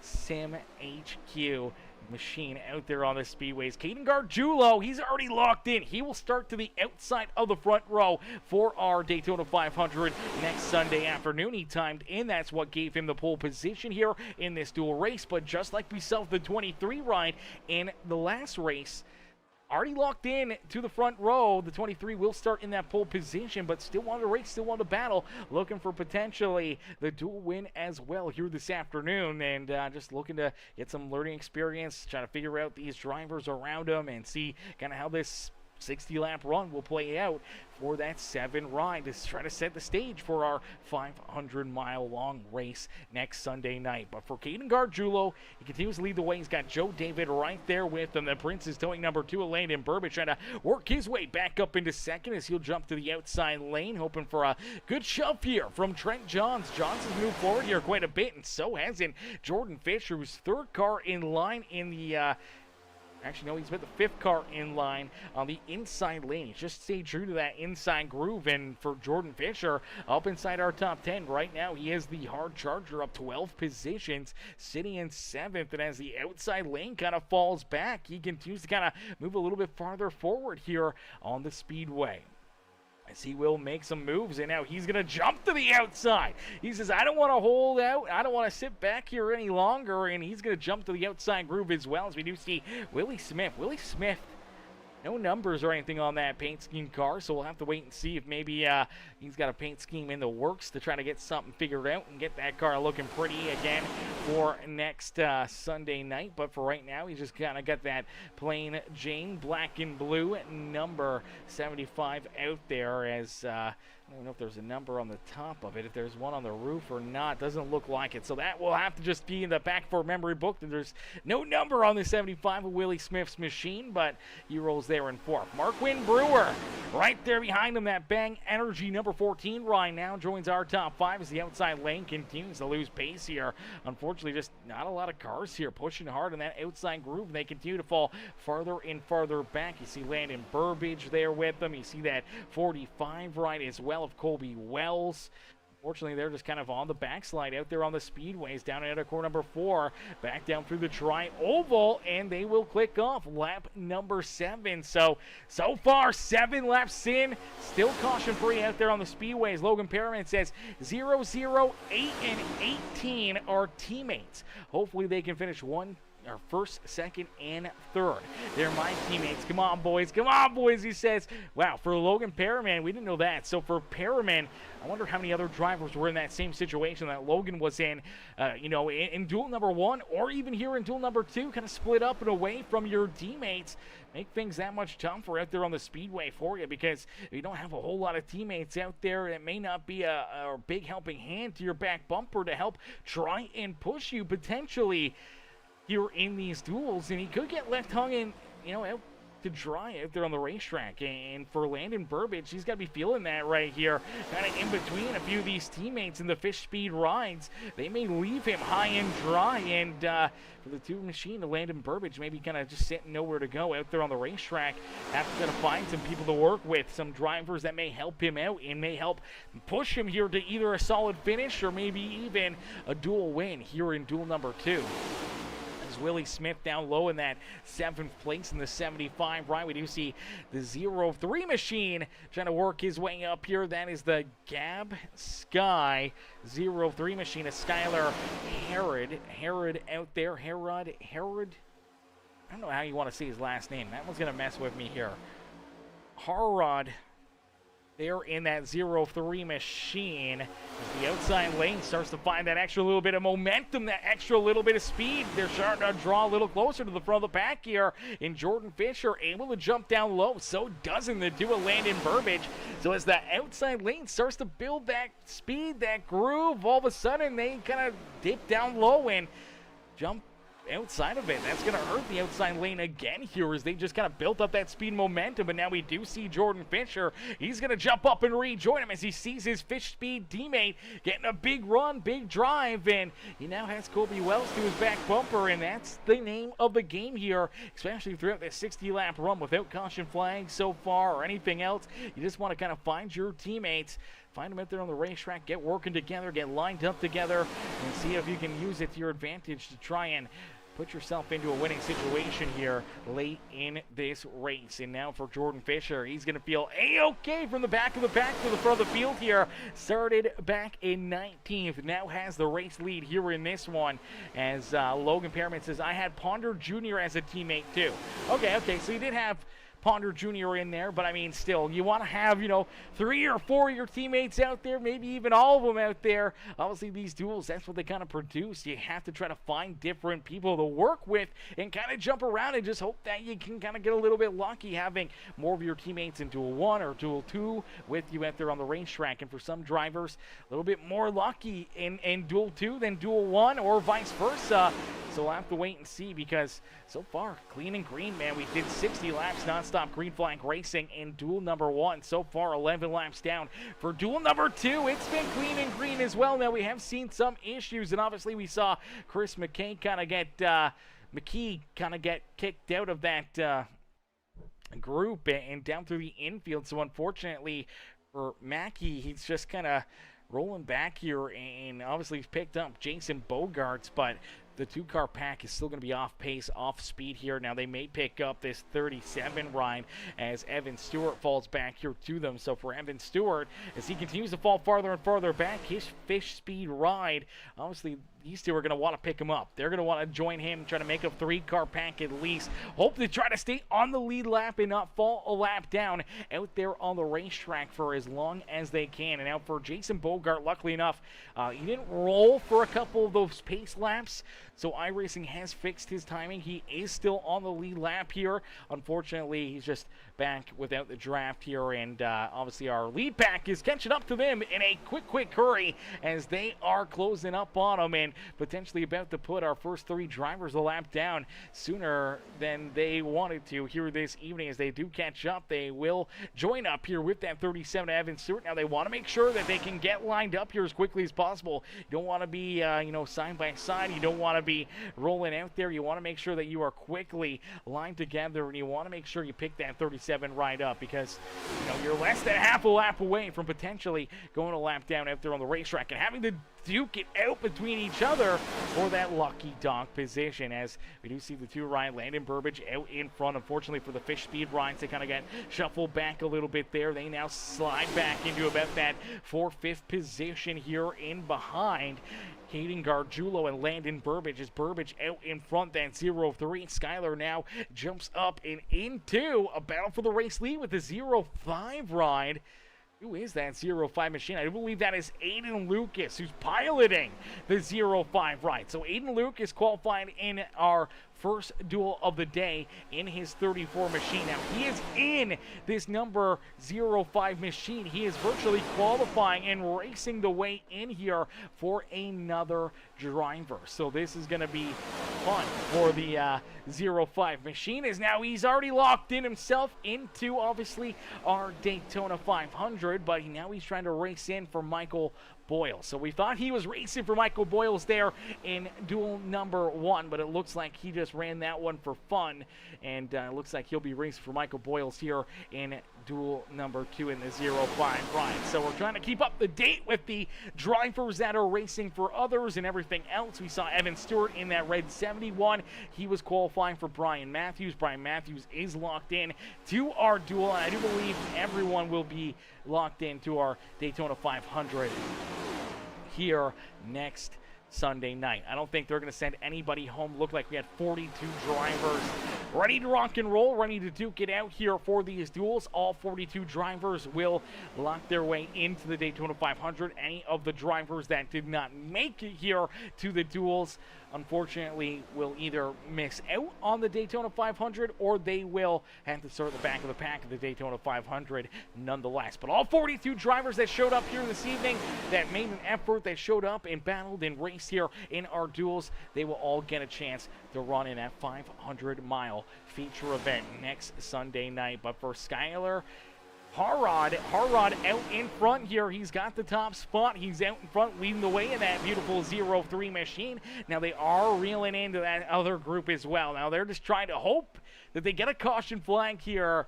I'm not sure if they're going to catch one in time, though, or at least they may catch one by the time they get past it and fall lap down. But for the 9 of Chris Mackey and Jason Bogart, Evan Stewart, obviously they see this lead group coming to their back bumper at a quick hurry. They're getting bigger and bigger in their rear view mirror, and they're, at risk of being the first 3 drivers here in duel number 2 to go a lap down. As here they come. They're on the same side of the straightaways now, and I'm sure within the next lap or 2 they're going to pass them, and that's a tough spot, man. Going a lap down inside the first 20 laps of our duels here at Daytona. Definitely not a fun spot out there on the speedway, but for the 2 ride, it's a whole lot of fun being at the front of the pack as Landon Burbage continues to lead the way here. Burbage out in front. He's got Jordan Fisher and that 03 machine right there on his back bumper. Here comes that 31 of Joseph Smith. Here's the 94 of Dylan Carrier from the back of the pack, racing his way up here as well in that Shimano machine, up and into position number 5 out there on the speedway. Aiden Lucas in the 05 will roll there to his outside as they'll battle door to door back down across the line. They'll complete our first 18 laps of racing action, and here we go. They're going to start to run into that lap traffic, and this could really mix things up. We saw it during the real life Daytona 500 here today when the lead pack, they come with such a high speed and high rate of speed to a smaller group. Obviously, it can get really wild because now you're going to go from running 2-3 wide to now running potentially 3 to 4 wide out there on the racetrack, and that can really mix up this field as things could get stacked up in a quick hurry, especially if these guys start to move around. But I feel they're going to just try to hang with that inside groove. But here we go. We see a big move right there for the 94. A little bit of squirreliness there out of the 2 right of Landon Burbage. And it looks like for a few of these drivers, and now that they're 2-3 wide, it looks like for the 6 right of Joe David, he's got nowhere to go. Has to get to the back bumper here of Evan Stewart. And for the 3 drivers that just went a lap down, they'll at least pick up the draft here again. They'll get the battle here at the front of the field. But now it's going to be a little bit more trying times, a little bit more nervous times here for some of those drivers up towards the front of the field. When you look at the Fish Speed rides to the outside lane, when you look at Jordan Fisher, you look at the 45 ride of Kobe Wells, they're kind of leading the charge on that outside lane, but they're right in the mix here. 3 wide racing, and you just never know when it comes to that lap traffic. If they've got damage, if they've been off the pace for a reason, that they could stack things up and see a caution, and there it is. This is what we talked about. Here we go, the big one at Daytona. Oh no, exactly what we were talking about. And unfortunately, the drivers we were talking about that were in a very mercurial position here and a very dangerous spot out there on the racetrack. Get tied up in it. Jordan Fisher, Nick Biddy, Joe David. A lot of fast cats just got absolutely tore up here. As let's take a look back at it. And it's one of those drivers that it kind of went a lap down here, kind of right in the middle of it. Let's see if we can take a look. As I do believe that was the 37 of Evan Stewart. I don't think Stewart really made a mistake here. But I think it just kind of stacked everything up and making things 3 wide, getting these drivers unfortunately unsettled here. And it's the 0-3 ride, kind of rolling the middle groove. Not sure if he gets a shot from Aiden Lucas or what may happen, but I'll see the lap traffic right there in front of him, making things 3 wide. There's a shot from the 0-5 ride, shoots the 0-3. Down the racetrack, clips that 37 to Evan Stewart. They all wash back up the racetrack, and then from that point on, it's on like Donkey Kong. Aiden Lucas almost going airborne. You see Jordan Fisher sideways down the racetrack after getting into the outside fence. They collect Evan Stewart, the 8 of Trent Johns. You take a look at Grant Applegate down through the grass there, and goes the sliding 32 and Nick Biddy. And for all these drivers just trying to keep themselves clean and green throughout this duel. Unfortunately for about a dozen of them, they end up with some really solid damage right here, and this may put a lot of them down pit side for an extended period of time because, man, things just happen so quickly, and this is what we talked about. It's just that third line up there, man. A lot of times it's just not a fun spot to be, and when you start to go 3 wide, it makes these cars handle a whole lot different, and for a lot of these drivers, they found out the hard way in a quick hurry. For some of them, luckily enough, they were able to get through there, but a lot of other ones not so lucky. The 0-0 ride, having to go down through the grass for Michael Durham Jr. We saw Fisher tied up in it. Applegate, Nick Biddy, all getting some solid damage in this as well. Let's see if we can play this back to Nick Biddy. See kind of what he saw from the cockpit of this number 32 ride because he's only a couple cars back here. Let's see if we can jump on board with Nick Biddy in his cockpit view. Here we go. There's the contact. They start bouncing around. Now he's got to drive down low. Unfortunately, gets clipped from behind from the 7 of Caden Gargiulo. He's sliding through the grass, makes some contact right there. Doesn't look like too much damage or too many issues there for that 32 ride. So for the Nora Mill machine, hopefully he can salvage the day still and hopefully not have too much damage as he'll try to keep it from getting farther into the fence. But for a lot of these drivers, they'll be headed down pit road. They'll be trying to get these cars fixed up, prepared, and back into the action. As Luke Smith says, the Jensen on board is insane. Listen, Luke Smith, if it's not insane, you're getting timed out for 10 minutes. If it's not insane, let's take a look at it. So riding on board here with Nick Jensen. Start racking in front of him. He gets onto the binders and just gets checked up. Goes for a slide through the grass. Luckily enough, everyone racks up the racetrack. He's able to avoid it there. I mean, it's a good view. It's definitely a good shot right there of everyone already wrecking, but he's doing a great job, man. Exactly what he needs to do. Just get down low, avoid it. Obviously going through all the ruts and everything else down through the infield grass, and hopefully he doesn't get any splitter damage there himself. But, man, there's obviously a lot of carnage there in front of him, and just trying to avoid it. You take a look right there. You see 4 drivers just down in the grass. There's more up above that are still wrecking. He's doing everything he can, but great heads-up racing right there by a lot of these drivers back throughout the rear of the field.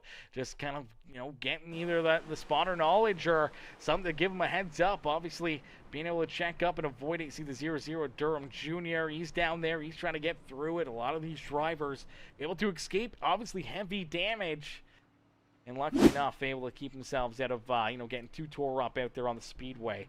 Fast repairs. I don't think there is. One of the other drivers. Okay, Jackson's able to come in. Yeah, no quick repairs.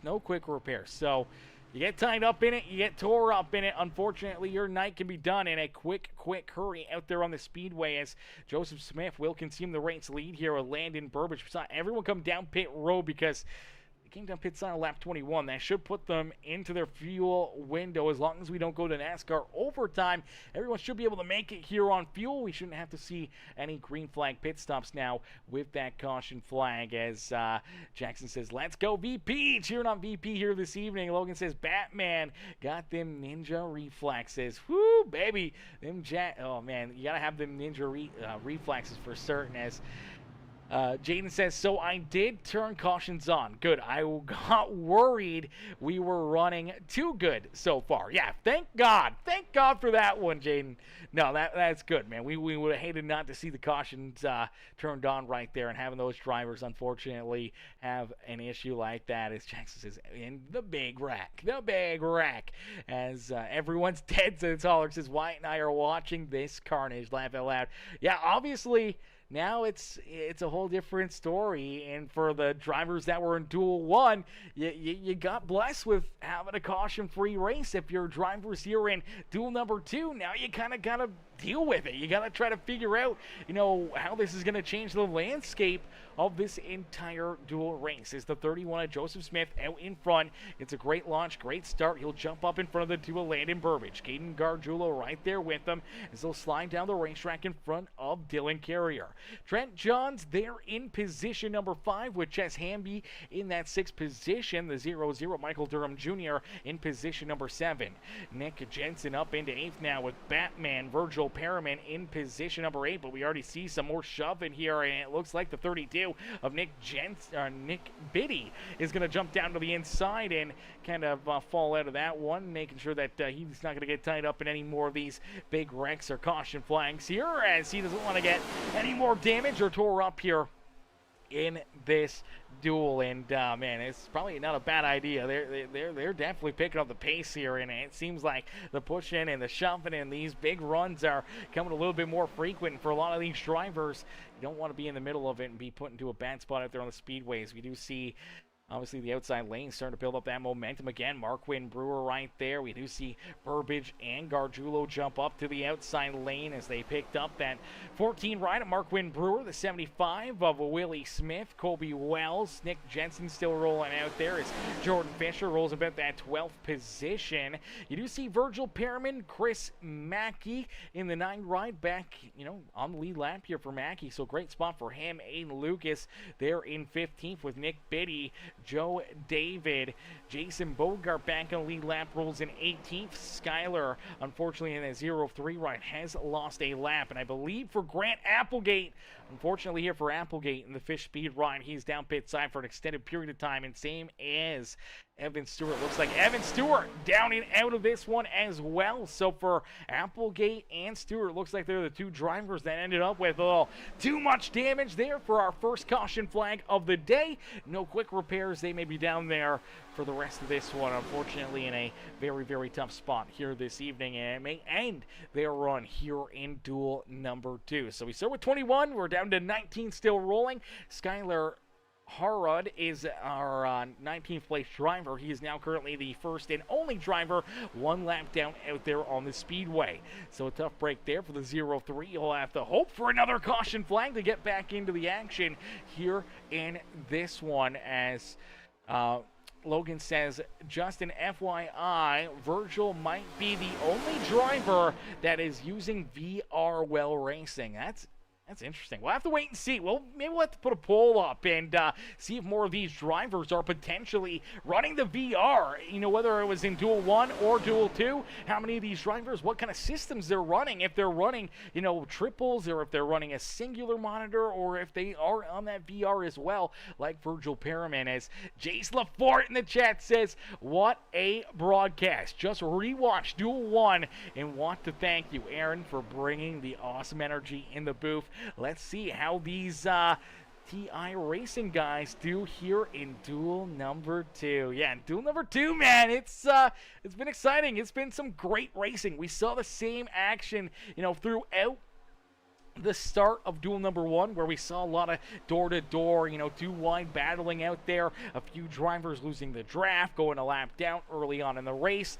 But we didn't see that caution flag. That kind of flips this whole thing onto its head and changes the landscape here of the second duel, because in Duel 1, a lot of these drivers, they still had to worry and stress about, having a green flag pit stop on the horizon for the first 40 laps or so of their duel. But here in Duel number 2, with that caution flag falling there around lap number 20, that brought everyone down pit road. That gave everyone an opportunity to pit on lap number 21, and that really set them up here for probably not having to make another pit stop throughout this race. Now, I do take a look here.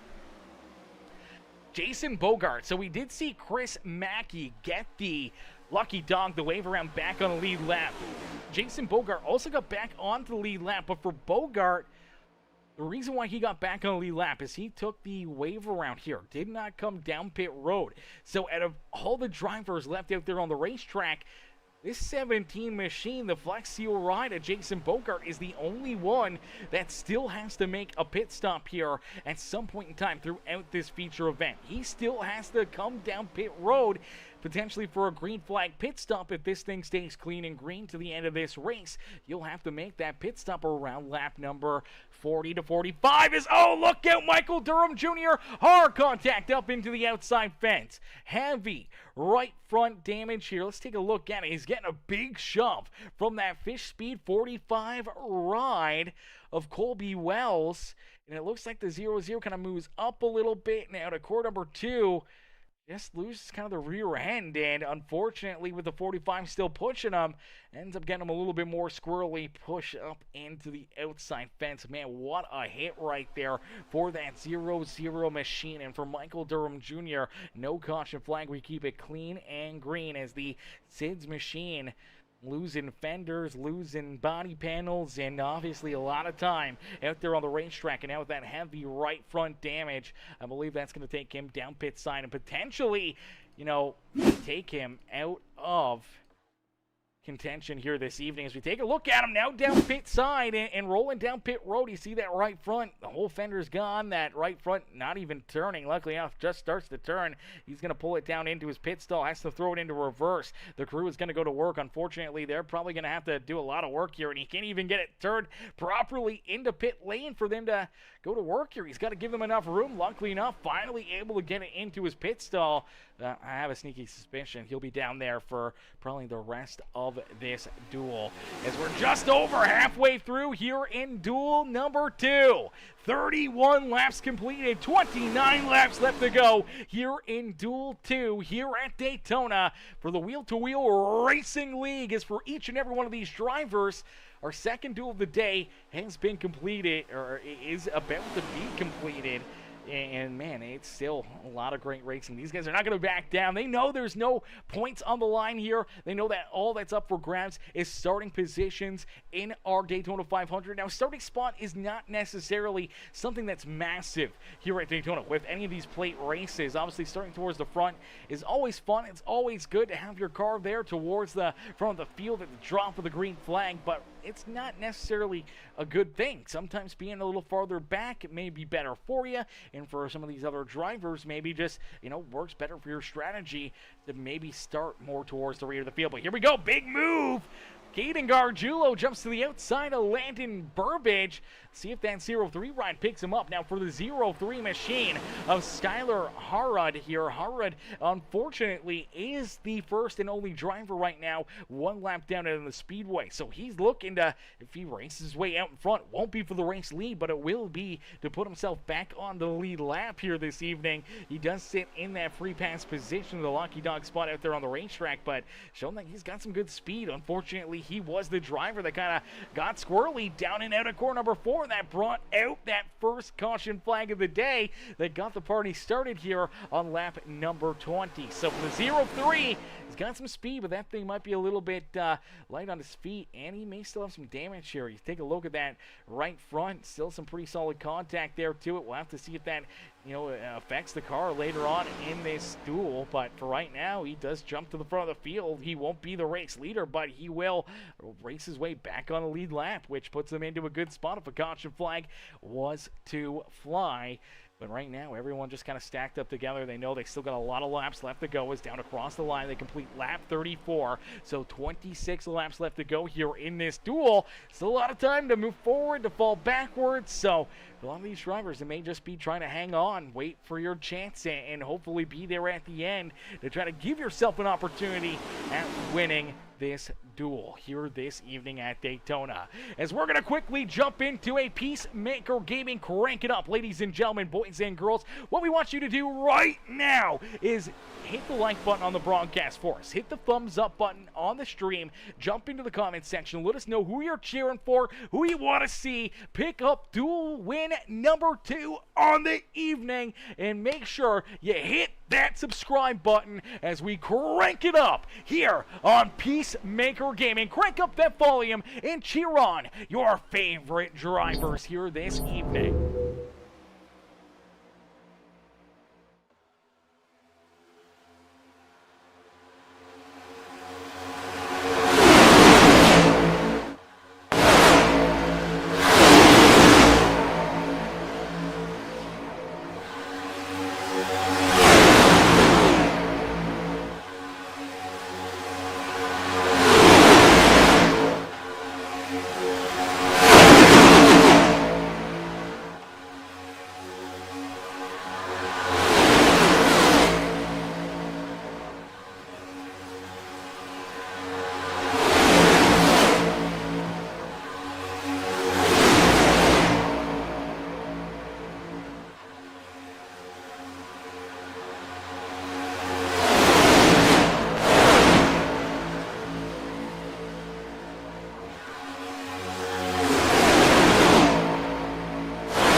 Look out, the Peacemaker Gaming Crank It Up caution flag. Another big one here in this duel. Caution flag back in on the speedway. Yellow flag here in our Peacemaker Gaming Crank It Up. The caution flag curse will continue here during the Peacemaker Gaming Crank It Ups out there on the speedways. Let's take a look back and see how this one gets started as a lot of drivers tore up here again this afternoon. Heavy smoke rolling into that 2 right of Landon Burbage. Skyler in that 0-3 tore up again. Looks like he'll be down pit side for an extended period of time. Durham still down pit side. Same with Applegate and Evan Stewart, but there's a few other drivers that end up with a lot of damage here. Joseph Smith tore up out there in that 31 ride.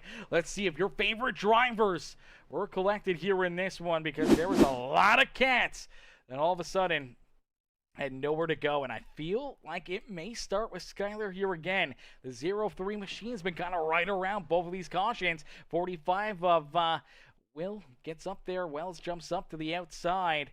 0-3 goes up with them here. They got a big run back down the racetrack, and unfortunately, as the 45 comes back down, the 0-3 tries to come back down, and unfortunately, they just kind of run out of room right here. So the 0-3 tries to make that move to the outside of the 45. 45 throws the block. 0-3 keeps going. They both come down to block that middle lane. 45, Ryan, he's clear, but for the 0-3, he is not clear, and I think the 31 Ryan Smith sees that, and he moves down to try to avoid it, and unfortunately, as he does, you can't go any farther down because he ends up into the 2 right of Landon Burbage. That spins Burbage hard up into the outside fence, man. Very Dale Earnhardt-esque there into the outside wall, down through corner number 3 and 4, and man, that was a big hit for Landon Burbage. Giving another look at another angle at this one, because man, this one happens quick, and there's a lot of drivers that end up with nowhere to go. As here we go, there's the move down. Fortunately, 31 gets sandwiched. The 2 right, hard contact up into the outside fence, and then everyone else is just kind of hanging on for the ride. Nick Biddy, nowhere to go. He's into it. There's the 6 of Joe David. Jason Bogarts, the 94 ride. Oh, man, big hit there for him. Batman, unfortunately, couldn't avoid this one as Perriman's into it. We see 9 rides right tight into it, man. Look at the 55 ride as well. Nick Jensen, unfortunately, tied up in this one as well. He ends up with some pretty solid front end damage as everyone else just trying to get checked up, trying to avoid the carnage and trying to avoid all this mayhem out there on the speedway. Let's see if we can jump on board with Nick Jensen, one of the fan favorites out there. If you're a Nick Jensen fan in the stands, you may want to look away, because your driver is going to get a good piece of this one here. Everyone checks up. He's on the binders. Unfortunately, just could not get checked up enough. Runs into the back end there. The 17 ride of Bogart. They make more contact there down onto the infield. And unfortunately, pretty solid front end damage there for Bogart. A lot of damage for a bunch of these drivers right now. I believe not during the caution flag here. We're going to have, I feel, only about 5 drivers not come down pit road. So our top 5 are able to stay out here. Now, we did see Marquin Brewer come down pit road, get fuel, maybe some tires there as well. But for Caden Gargiulo, Chess Hamby, Trent Johns, the 75 of Willie Smith, and Marquin Brewer, probably the only 5 drivers out there without a ton of damage on their race cars. After that caution flag, after that big wreck in this field, may be a whole lot thinner for the final 20 laps of racing action here this evening. Now, we do see a few drivers rolling back out here. Here comes that Shimano number 94 of Dylan Carrier. Nick Biddy's going to roll back out here. Nick Jensen jumps back out. Looks like the crew's done a pretty good job getting this 55 ride fixed back up as well. Here comes Virgil Perriman, Chris McKee, Aiden Lucas jumping back out there. Still some pretty solid damage on that 05 ride. Colby Wells, still some pretty good damage on his fish speed ride. Joe David as well. Going to look for some more repairs there on that 6 machine. Some pretty solid front end damage there for him. Jordan Fisher, they got that car pretty fixed back up here. Jason Bogart, though, he's going to still have some damage, as we do see Joseph Smith. He's going to be down here for an extended period of time. Looks like his day may be done. Same with Landon Burbage, Skylar Harrod, unfortunately, Michael Durham Jr. A bunch of these drivers, looks like their nights may come to an early close here this evening, as Smith, Burbage, and Skylar in that 03 are probably going to be the newest drivers to join pit road here for an extended period of time this afternoon. As Go Fisher 39 in the chat. Jackson also in the chat says, better get some gloves ready. Some gloves ready. Are we going to have some boxing here after the race? Or are we going to have to load into UFC and broadcast a driver duel or something there in UFC or something after this race? As Hayes Kev says, let's go Trent, says Landon got screwed over. Yeah, Landon, unfortunately. That's just plate racing, man. That is the name of the game, is just to be in the right place at the right time and to avoid those big wrecks. Unfortunately for Landon Burbage, man, wrong place, wrong time. Got the contact, hard contact into the fence, and it looks like his day is done here this evening. Heartbreaker there for him, as and it says Landon did get screwed. He did get screwed right there. Unfortunately, with no quick repairs, can't get back into it, as Dr. Clater says, Daddy Jensen, as Gabby says the 2 went up into the 03 also. Yeah, obviously, just 3 wide right there. I don't think that the 31 of Smith wanted to be in the middle of that. Obviously, he didn't want to see that, but the 3 coming down, he's trying to avoid him, and then they just kind of run out of room right there, being 3 wide out on the racetrack, and that hole closed in a quick hurry, and a lot of those drivers, unfortunately, getting a lot of damage. As we are back to green flag racing, the field is a whole lot thinner now, and so we get only 20 laps left to go here in this feature event, as Jack says, Jensen lives, he's still going, he's still rolling, as Luke Smith says, Clater knows the vibes, he does, man, still some big moves being pulled out here, man. These guys are still racy, even though we've got a lot of them out of this race. They're not going to back down, they're going to continue to keep on battling here in this one. It's sorry, Anna, that sucks. This is Ryan. Yeah, that's Mr. Holler in the chat there. Hey, it's Kev.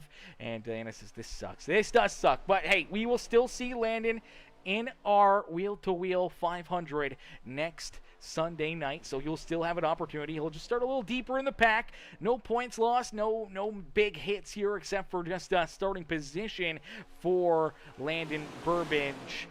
next Sunday night. And honestly, starting spot, not a huge deal. Obviously, you want to start the season off with a good run and a win here and getting your speed weeks off to a good start.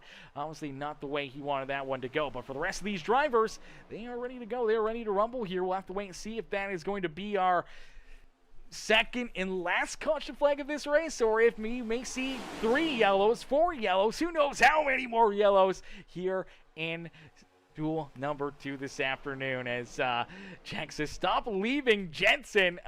Brother, we got to leave all these drivers. We got to keep bouncing around, man. We can't just put it on one driver and say, here you go. Unfortunately, Jensen's just going to have to try to race his way up here towards the front of the field. He may get a little bit more action, a little bit more sight unseen here, battling for the race lead. We'll have to see if that 55 can make his way up there. As Haller says, next week is the big one. He'll be back. He can work with us to get to the front. Yeah, there's going to be a lot of drivers that are going to be up there looking to work their way to the front. As Dr. Clater says, something's brewing. Something's brewing, he says.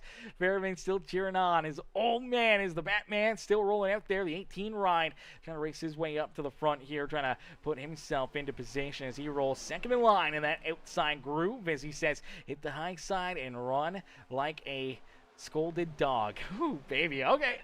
Run like a scolded dog. I don't know if I've ever heard that one before, but okay. He's going to look to put the pedal to the metal and try to keep himself out in front as our Peacemaker Gaming caution flag, or crank it up caution flag curse continues here this evening. Let's see if it continues here in this duel. It's struck in us once. Let's hope it doesn't do it again as we'll jump back into a quick Peacemaker Gaming crank it up. So again, ladies and gentlemen, boys and girls, crank up that volume, cheer on your favorite drivers, and hopefully this time, a caution flag not to interrupt the amazing racing action.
Alrighty, well, that was a quick poll right there, ladies and gentlemen, because we do see the caution flag come back out.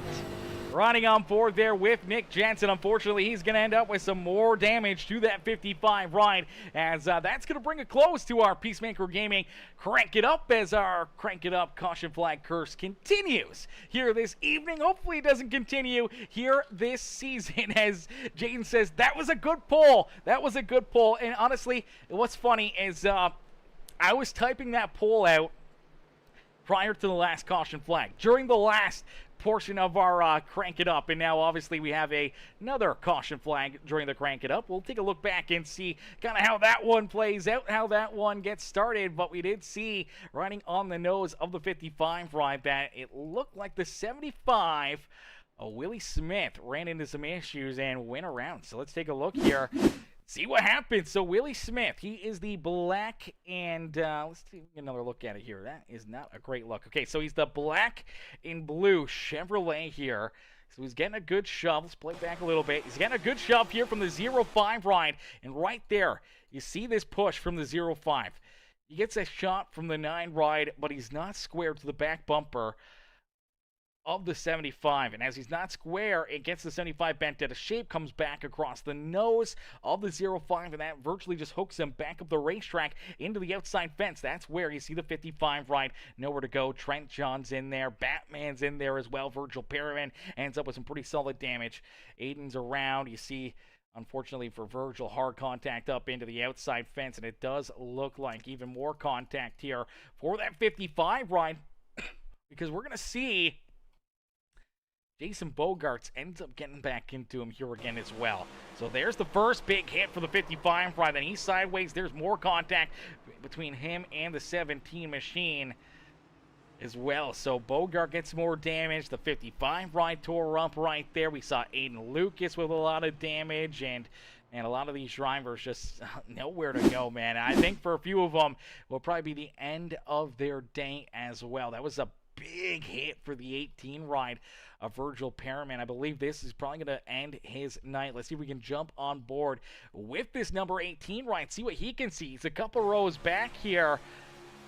Obviously, there's contact there. They all start piling in, and bounces off a couple of them up into the outside fence, and unfortunately, his goose is cooked after that one, man. That was a big hit and a lot of good drivers again as this field continues to get smaller. I want to say some of you guys may have jinxed us early on this afternoon, though. I mean, you guys were saying before this one got started that this one was going to be kind of a caution fest. He said this lineup was looking deadly, and unfortunately, that's kind of been the way it's gone. We see the 18 finally able to hit his pit stall here. They're going to put tires on it, but they got to do a lot of damage repair here to that car. Same with the 75 of Willie Smith. Colby Wells is back down pit road getting damage repaired. You see Nick Jensen's down there trying to get his car fixed up. A ton of damage for Trent John trying to get repaired. We do see Jason Bogart. He's going to roll back out there, so he's going to stay in it, but we see Aiden Lucas in the 0-5, Joseph Smith still down pit side, and for a few more of these drivers, their night may come to an end here in this one. For Caden Gargiulo, who's already locked into the outside of the front row for our wheel-to-wheel racing league Daytona 500 next Sunday. He's already locked into the outside of the front row, locked into that Daytona 500. He's still rolling out here, and he's leading the way. He's feeling pretty good. He's, been kind of in a little bit of it, but he's been able to keep the car for the most part clean and in line here for, battling for this dual win.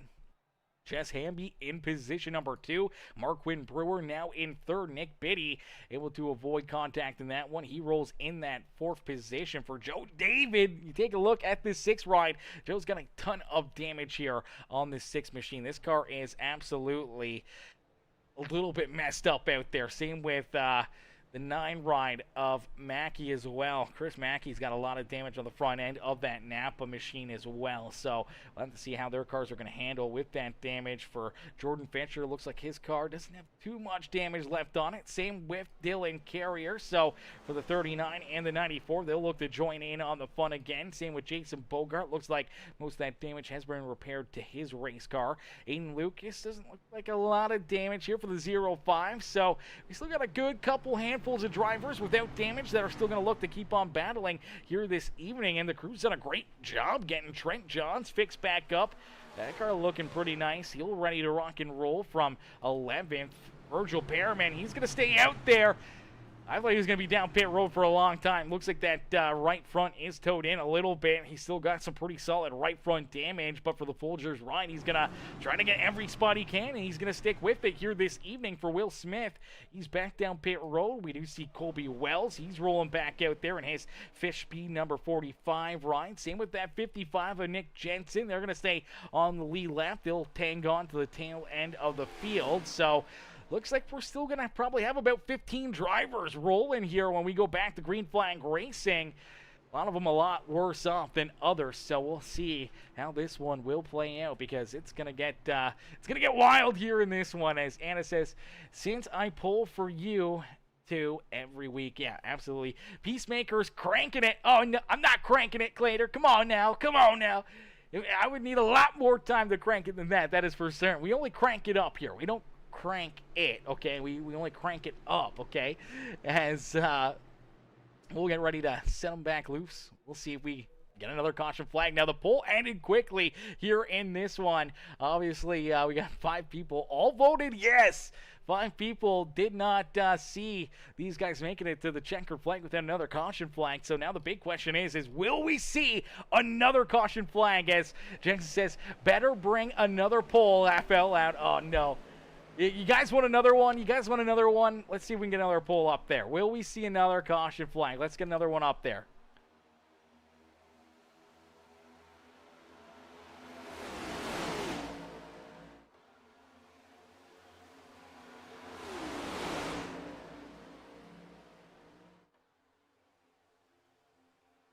We'll even give you guys a third option there. Okay. New poll is up. There you go, chat. There you go. Get your votes in. What will we see? Will there be another yellow?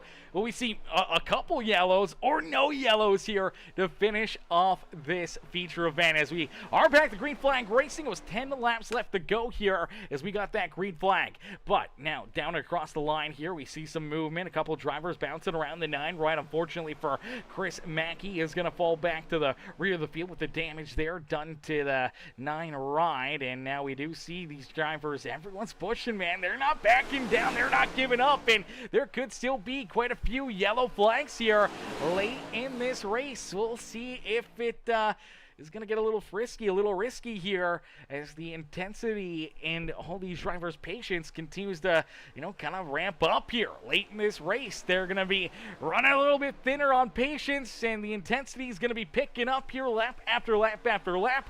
And for some of them, their patience may already be spent. It may already be gone. They may be pushing and giving everything they got here, as you see a lot of movement out of that 14 ride.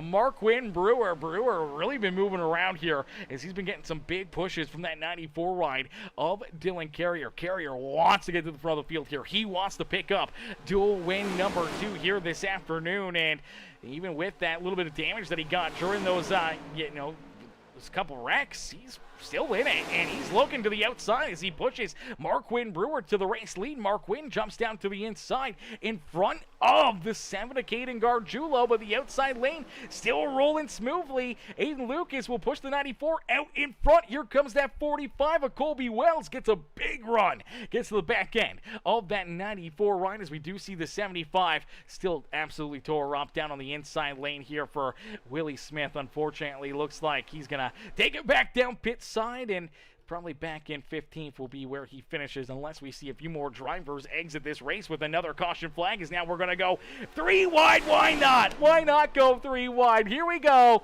3 wide racing as these drivers trying to find their way to the front of the field. They know they're starting to run out of time here with only 7 laps left to go in this feature event. And we counted Chris Mackey out, but all of a sudden he's back onto the rear bumper here of that 55 with Nick Jensen and pushing that outside lane along. 9 ride rolls virtually what is in the 7th position out there on the racetrack. But man, that 45 has shown a ton of speed, and he has been working the back bumper of Dylan Carrier. Carrier, though, able to hold a pretty wheel, able to keep that thing pointing the right direction, even though the 45's been moving around a little bit. Here we go, big block into that 94 machine. Jumps back to the outside in front of Aiden Lucas. Will they leave him high and dry? He's able to get back down low, back in front of the 45, right to Colby Wells, and trying to get that inside lane rolling once again as it kind of killed that momentum for Aiden Lucas. But the outside lane still holding strong here as down the back straightaway. Woo, doggy, the intensity is up, man. I don't know. I feel I may have to vote for this one as well. I think we might see another yellow, chat. I can't vote in it myself, but we're going to end it right there. We have 12 votes. And a lot of you guys said that we were going to see another caution flag here this evening. We had a couple for no, a couple for many here this evening. So we'll have to wait and see kind of how this one plays out, because, man, they're I think we're seeing harder racing here in duel number 2 than we did in duel number 1. Obviously, duel number 1 played out a whole bunch different. We saw, obviously, with no caution flags, the field was pretty broken up. If we would have saw that yellow and saw the field get back together, it may have looked a lot like this. But late in this duel, man, these guys are not backing down. They're pushing and they're shoving. It is absolutely balls to the wall out there on the racetrack. And now look out, a lot of movement. Look out, there's the 45 up into the outside fence. The 18 ride Batman's gonna have to unleash the wings here. Luckily enough, avoids contact with that outside fence, but he does all of a sudden end up down pit road, and it looks like Marquin Brewer also looks like he's done here. He's down pit side. We do have the mechanical flag for the 14 ride, so it looks like potentially a motor issue for that number 14 of Marquin Brewer. Looks like his night is done. That engine is cooked. And now leading the way is the 8 of Trent Johns. Johns out in front. Unfortunately, though, we did see Nick Jensen back up into the outside fence, so a little bit more contact and damage there for the 55 ride as he falls to the tail end of that outside lane. He'll look to try to gather back up and keep on battling here as down across the line is 3 laps left to go. 3 more laps left here in this one, man. 66% of you said there was going to be another yellow. I thought we were going to see it right there for the tri-oval. Luckily enough, we did not get that yellow flag. It stays clean and green, and for these drivers, they want to see it. As Mark Quinn says, yeah, I blew up in the 14 ride. Says, come on, Trent, cheering on Trent here this evening as Trent Johns out in front, and yeah, that's a heartbreaker there for the 14 ride, man. Tough break for Mark Quinn Brewer here this evening. Motor has gone kaboom, and late in this race, not a fun time, but pushing as hard as you can. He may not be the only driver. A lot of these guys are probably going to start to see those water temps going up, seeing that, their temperature's rising, their car's temperature is rising, and we could see a few more of these cars go kaboom by the end of this race, and it's just all about where it happens, when it happens, and if it may take other drivers out with them, as we do see, unfortunately, for the 39 ride of Jordan Fisher up the racetrack there. He'll fall back to the tail end of this line. He'll jump to the inside as the outside lane really getting broken apart here, but we do see some movement and a big push here for Caden Gargiulo to the back bumper of Trent Johns. Outside lane really desperately needed that one as Aiden Lucas gave a shot in the shorts to the 7 ride and brought that Sim HQ 7 machine right back into the battle. Now here comes the Fish Speed Rides. Oh, baby, Fisher's lined up here with his teammate. Wells getting a big run. They draw to the back end, is down and across the line. They will see the white flag fly, so no late race caution flag. They changed the outcome here of this one, but we still got to make it around the speedway. 2.5 miles here until we see duel number 2 come to a close this afternoon. It's Caden Gargiulo on the outside. The 8 of Trent Johns down low, leading the charge down the back straightaway for the final time here this evening. Duel number 2 here in the wheel-to-wheel racing leagues. Daytona Duels. For the final time, they head into 3. A lot of pushing, a lot of shoving. We're going to see some big moves and a lot of shoves down the front straightaways. They head back down to the start-finish line. Drivers trying to find a run, a lane. Unfortunate contact right there as Caden Gargiulo will pick up the duel win. So Caden Gargiulo picks up the dub here in duel number 2 as he gets shoved across the line from Aiden Lucas and Colby Wells, who will come home in position number 3. We saw Dylan Carrier try to make a move underneath the Trent Johns to steal that inside lane away from the 8 ride. They made contact. They end up wrecking across the line. Unfortunately, it moves Trent Johns back to 4th, Carrier into 5th. Jordan Fisher will come home in 6th with Nick Biddy, Chess Hamby, Joe David, and Nick Jensen, rounding out our top 10. Chris Mackey comes home in 11th with Jason Bogart, Virgil Perriman, Marquin Brewer, and Willie Smith, our top 15 out there on the speedway. But ladies and gentlemen, boys and girls, give it up here for our race winner, Caden Gargiulo, as Gargiulo picks up the dub here in duel number 2. And that's it. Our field is set. for our wheel-to-wheel racing league Daytona 500 next Sunday. You guys do not want to miss it, so make sure you hit that subscribe button, turn those bell notifications on. That way you never miss it when we go green flag racing here on Peacemaker Gaming, as we'll get ready to pull in our top 3 here to the broadcast booth for their post-race interviews, as the Sim HQ number 7 machine of Caden Gargiulo going to celebrate here on the front straightaway of Daytona International Speedway, the World Center of Racing. He already locked in the second starting spot through qualifying earlier today. Nonetheless, he'll still start there. Aiden Lucas in that 0-5 ride will qualify for the, I do believe it was for Michael Boyles.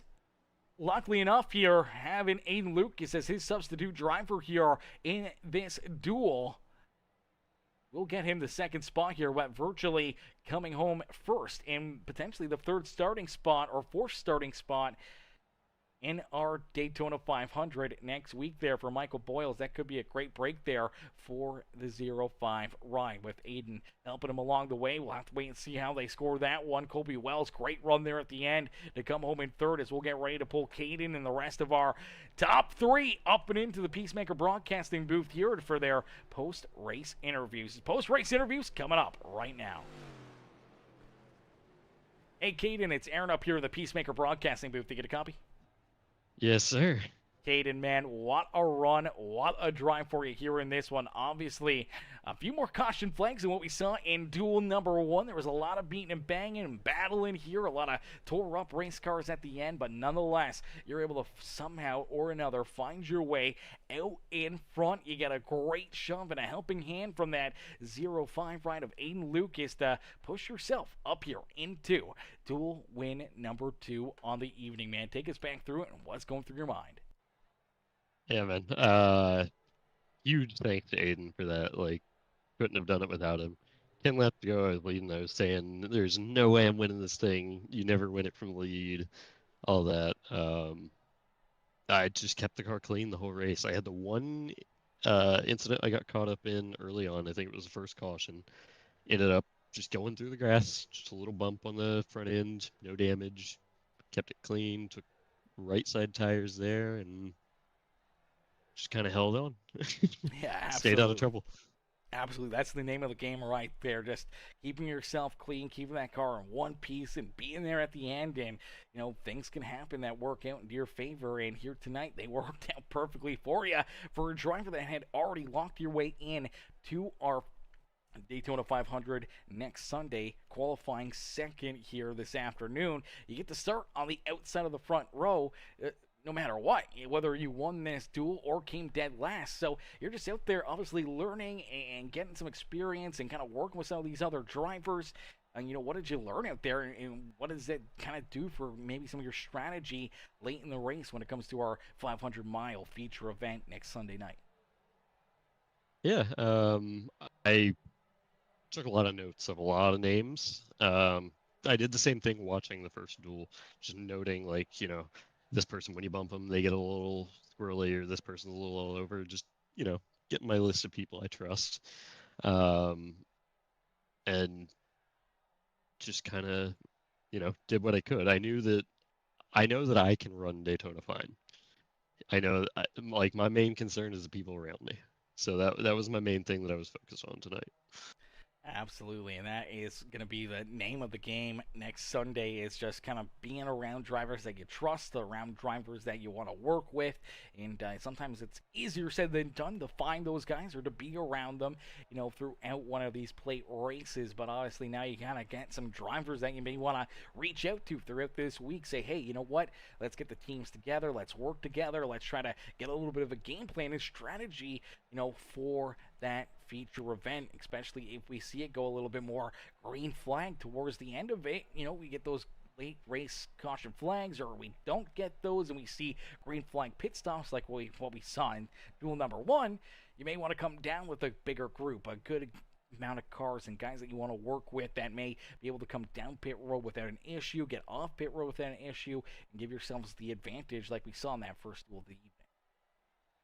Yeah, I was trying to help Aiden and Kagan in that first duel, watching stuff like that, and again, I'm taking my notes on that, but trying to tell them, hey, this many cars went in, here's where they're at, this is how far back they fell because of this, and all that, and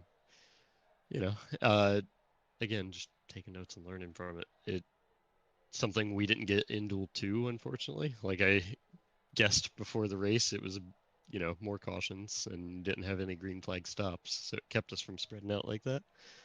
But again, notes, something to learn from. And it's going to be completely different when we have all 42 cars in the field next week.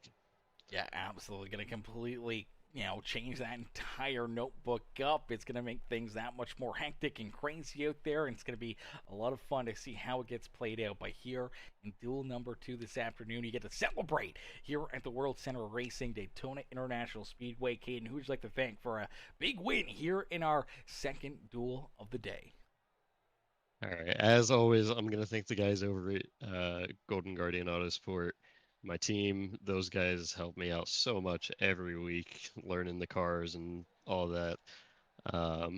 Actually, Jordan Fisher and Fish Speed, they also help me out every week, learning, taking their notes from their tracks and everything that they have. Good group of guys. I definitely recommend joining that Discord if you're trying to learn and get better. And then, of course, Aiden Lucas for that shove at the end. Again, couldn't have done it without him. Absolutely. Well, Caden, great run, great drive, man. We can't wait to see you on the front row next Sunday night for our Daytona 500, man. And hopefully we'll see you right back up here in the broadcast booth when the smoke settles here after 500 miles next weekend. One can hope. Thank you again. You have a good one. You as well. Alrighty, ladies and gentlemen, boys and girls, give it up there for our duel number 2 winner, Caden Gargiulo, as we'll get ready to pull in our second place driver, the number 34 of Aiden Lucas. He was in the 05 ride here this evening. Let's get Aiden up here into the booth. Hey, Aiden, it's Aaron up here in the Peacemaker Broadcasting booth to get a copy. Oh, long time no see, buddy. How are you? Yeah, it's been a little while, but man, get you back up here into the asphalt action and right back up here into the broadcast booth. I'm always doing good. So much better seeing you guys back out there beating and banging and battling on the racetrack. And here tonight, man, there was a lot of beating and banging, a lot of battling, and here you are late in the race being able to make some big moves, and you push the 05 ride here tonight up and into a very solid second place run. Yeah, man. Got the call from Michael Boyles to come step in his seat for the second duel, so glad we're able to get him some good points, get him into the 500, and did better than my own car tonight. I can't believe it. Yeah, absolutely. Did better than your own car here as you're racing your way in for a fellow driver that couldn't make it here tonight. So I'm sure he's going to be pretty ecstatic with the run you had and locking him in to our Daytona 500 here this evening. Yeah, I'll haven't had the chance to text him today. He went to the 500, so I'm sure he's all super speedwayed out. So yeah, no, it feels good. It was fun, and was able to stop stepping or tripping on my shoelaces. Yeah. Yeah, absolutely. Don't want to put yourself into a tough situation or run into bad problems or having bad runs like you did in obviously our first duel of the day. But here in the second duel, things turn around a lot better for you. You end up in a really, really good spot here and a good finish, pushing Caden Gargiulo to the duel win, man. And, obviously you learned a lot. You got a lot of different notes on kind of two different style of races. We see nonstop clean green racing in duel 1 to a little bit more, mayhem here in duel number 2.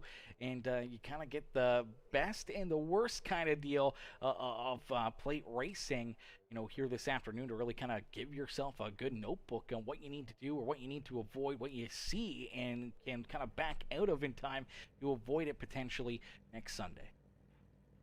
Yeah, there was one incident. I was just sitting there nursing around a broken car, and I see two people get up in the fence in 3 and 4. I just slam the brakes, throw her down. It's always good to make sure your wreck avoidance is still kind of up to snuff, knock the rust off a little bit. But yeah, it feels good to be back here, and can't wait for a long wheel-to-wheel season. Obviously, full-length 500 next weekend. That's going to be exciting. Yeah, gonna be very exciting. Gonna be a lot of fun, man. It's gonna be filled with a lot of ups and downs for a lot of drivers, and hopefully, as the dust settles, we'll potentially see you right back up here in the broadcast booth. But Aiden, great run, great drive here in duel number 2, man. Who'd you like to thank for another great performance out there on the racetrack? Well, first off, Peacemaker, always, as is customary, you bring the show to the people and put some smiles on their faces. Thank you to the Wheel to Wheel admin team. It's the first time we did duels, so getting that all put together, they're rock stars. They kill it. And thanks to the LHR boys, Caden Kagan and Michael Boyles, our new member. And we're excited to tackle this season. Absolutely, man. Well, we look forward to seeing you back out there on the racetrack, 500 miles next Sunday night. And as the smoke settles, maybe we'll see you right back up here in the booth, brother. Enjoy the rest of your week, and see you back out there next weekend. Yeah, see you, man. Thank you. Absolutely. Enjoy the rest of your night. You too. Alrighty, ladies and gentlemen, give it up there for our second place finisher here. It was the 0-5 ride of Aiden Lucas there in our second duel of the day. As we'll get ready now to pull in our third place finisher, the number 45 of Colby Wells. Hey, Colby, it's Aaron up here in the Peacemaker Broadcasting booth. Data copy? Yes, sir. I got you. Colby, man, heck of a run, heck of a drive here in duel number 2 this afternoon for you, man. Take us back through it. There's obviously lots of ups and downs for you. We saw you get tied up in a couple of those incidences, get some pretty solid damage, but the crew will at least give you a good piece here in these closing laps, and you're able to get some good shoves, some good pushes from Jordan Fisher, your teammate, and you end up with a very solid third place run to round out our podium here this afternoon. That's right. I was talking to the guys in the waiting room, and I feel like I went from the back to the front like 15 times tonight. I would push the guy to the lead and then fall back, push the guy to the lead and fall back. And I feel like I was involved in every single wreck tonight, but somehow the crew kept the car as clean as possible. And I got a lot of pushes from my buddy there, Jordan. He helped me a ton. And it was a really good run, really good race. It was a good time to try and figure out how these guys are racing, how I can get comfortable and feel where I fit in this league. So it was definitely a good time, a lot of good racing, and I came away with a good finish after being involved in pretty much everything. Yeah, absolutely. And obviously, here in duel number 2, played out a whole bunch different than duel number 1. And now, as we get all 42 drivers loaded in for 500 miles next weekend, how much do you take from this duel into that feature event next weekend, knowing that duel 1 went caution free? There were nothing but nonstop great racing there, and then you come here to duel number 2 and it's a little bit more of a caution fest and a lot of carnage out there on the racetrack. What do you take into consideration when it comes to the 500-mile race? Do you feel things are going to play out a little bit more like this duel, or do you think it's going to be a little bit more like duel number 1, where we're going to see more just good, hard, clean, green racing and try to get some laps under our belt and not see as much carnage as we did here in this second duel? Yeah, honestly, from any of these duel races that I've ever done, I don't really take too much from them because it's, you split up half the field and, you could get a really good group and then the second one's not as good or vice versa. Honestly, what I try and take from these races is how the guys take the pushes and who I can put myself around in the 500 and, who can I line up behind, who can I be in front of to take a push or give a push, or, I try to look at the names a little bit more in these duel races and see who I can be around. And I know, with my teammates, we did a fantastic job tonight, and I know I'm trying to try and center myself around them the majority of the time, but I kind of figured this duel would be like this. Like I was talking to the guys in the waiting room, and if duel 1's calm, duel 2 is going to be, a crapshoot. So I kind of had a feeling it was going to be like this. But yeah, like I said, just try and take away the names from the duel races, try not to take the racing too much, and just see who I can put myself around the 500. Yeah, absolutely. Try to keep yourself clean, try to be there at the end, and maybe come out with another solid finish after 500 miles next Sunday. But man, obviously, want those couple extra spots. It'll be fun to see if you guys can push the fish speed rides up into victory lane for our Daytona 500 here in the Wheel to Wheel Racing League next Sunday afternoon. But here tonight, man, very solid run, very good finish for you. Fast car in that 45 here this afternoon, man. Who'd you like to thank for another, obviously, great run and great performance out there on the racetrack? Yeah, I just got to thank Fish Speed Brakes, Jordan Fisher. He's been a real big support for me the last couple of weeks here as we've been getting this league kicked off. Thank you to TI Racing and Chris Lewis. Thank you to my teammates, Evan, Grant, Jace, and Jordan. I'm really stoked for how this season is going to go, and we got a lot of momentum coming out of the dual races. I think the 500 will be a really good time, some really good racing for the broadcast and for all the people watching at home. So thank you for putting on the broadcast. Thank you to Fish Speed Breaks again. Thank you to TI Racing, and I'm excited to get this kicked off. Absolutely, brother. We can't wait to see you guys in action for our season opener next Sunday night, and hopefully we'll see you right back up here in the broadcast booth. Kobe, congrats on the third place run. You're in duel number 2, brother, and enjoy the rest of your night. Appreciate it, man. Good to see you. Alrighty, ladies and gentlemen, boys and girls, give it up there for the 45 ride of Colby Wells, as Wells comes home in that third position. Great run, great drive there for that Fish Speed Breaks number 45 machine here this afternoon. As unfortunately, that will do it for us. The racing action, unfortunately, has come to a close here in our duels, but the stage is set now for our Daytona 500 here in the Wheel-to-Wheel Racing League next Sunday night. We can't wait to see you guys there, so make sure you guys hit the subscribe button, become part of the Peacemaker family here today. Turn those bell notifications on, that way you don't miss it when we go Green Flag Racing, as we'll be back up here in the booth bringing some more amazing racing action to life tomorrow night. And we can't wait to hopefully see all of you guys right back in here cheering on some other amazing drivers, another amazing series, and even just coming in, watching for a few minutes, saying hello to myself, man, means the world to me. So just coming in, showing the love, watching some of these videos and some of these other broadcasts really helps us continue to keep on growing and growing and growing here on Peacemaker Gaming. We can't thank you all enough for tuning in and showing the love. Obviously, any of the new subscribers, welcome into the Peacemaker family. To anyone that came in with any likes or comments, shares, man, we appreciate each and every single one of you, and can't wait to see you guys back in here tomorrow night. But thank you all for watching. Thank you all for tuning in, and we'll see you guys in the next one. Roadkill says, go Blops! Go Blops! Says, can we get a go Blops? Go Blops, baby! Go Blops! I have no idea what that is, but go Blops, baby! Go Blops! Dang it! Blops better do good, or they better go, or whatever it is that they're doing. Go Blops, baby. Go Blops. All right, ladies and gentlemen, boys and girls, thank y'all for watching. Thank y'all for tuning in. We'll see you guys back here in the next one, man. Peace and love, ladies and gentlemen. Peace and love. Here at KK Woodscapes, we only work with the finest woods, the finest tools. We sand the wood here at KK Woodscapes. We stir the paint with a wooden stick here at KK Woodscapes. And then we brush the wood with a wooden brush here at KK Woodscapes. And when it's all said and done, we have these perfectly manicured nails. Put the plaques in the trophies, in the envelopes, ship them to your box, and on your way to you to commemorate your special day. Got wood, KK Woodscapes.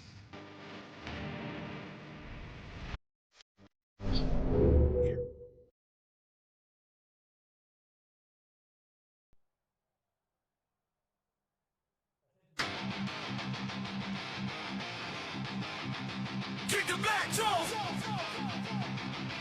When you're ready to duplicate your best goal.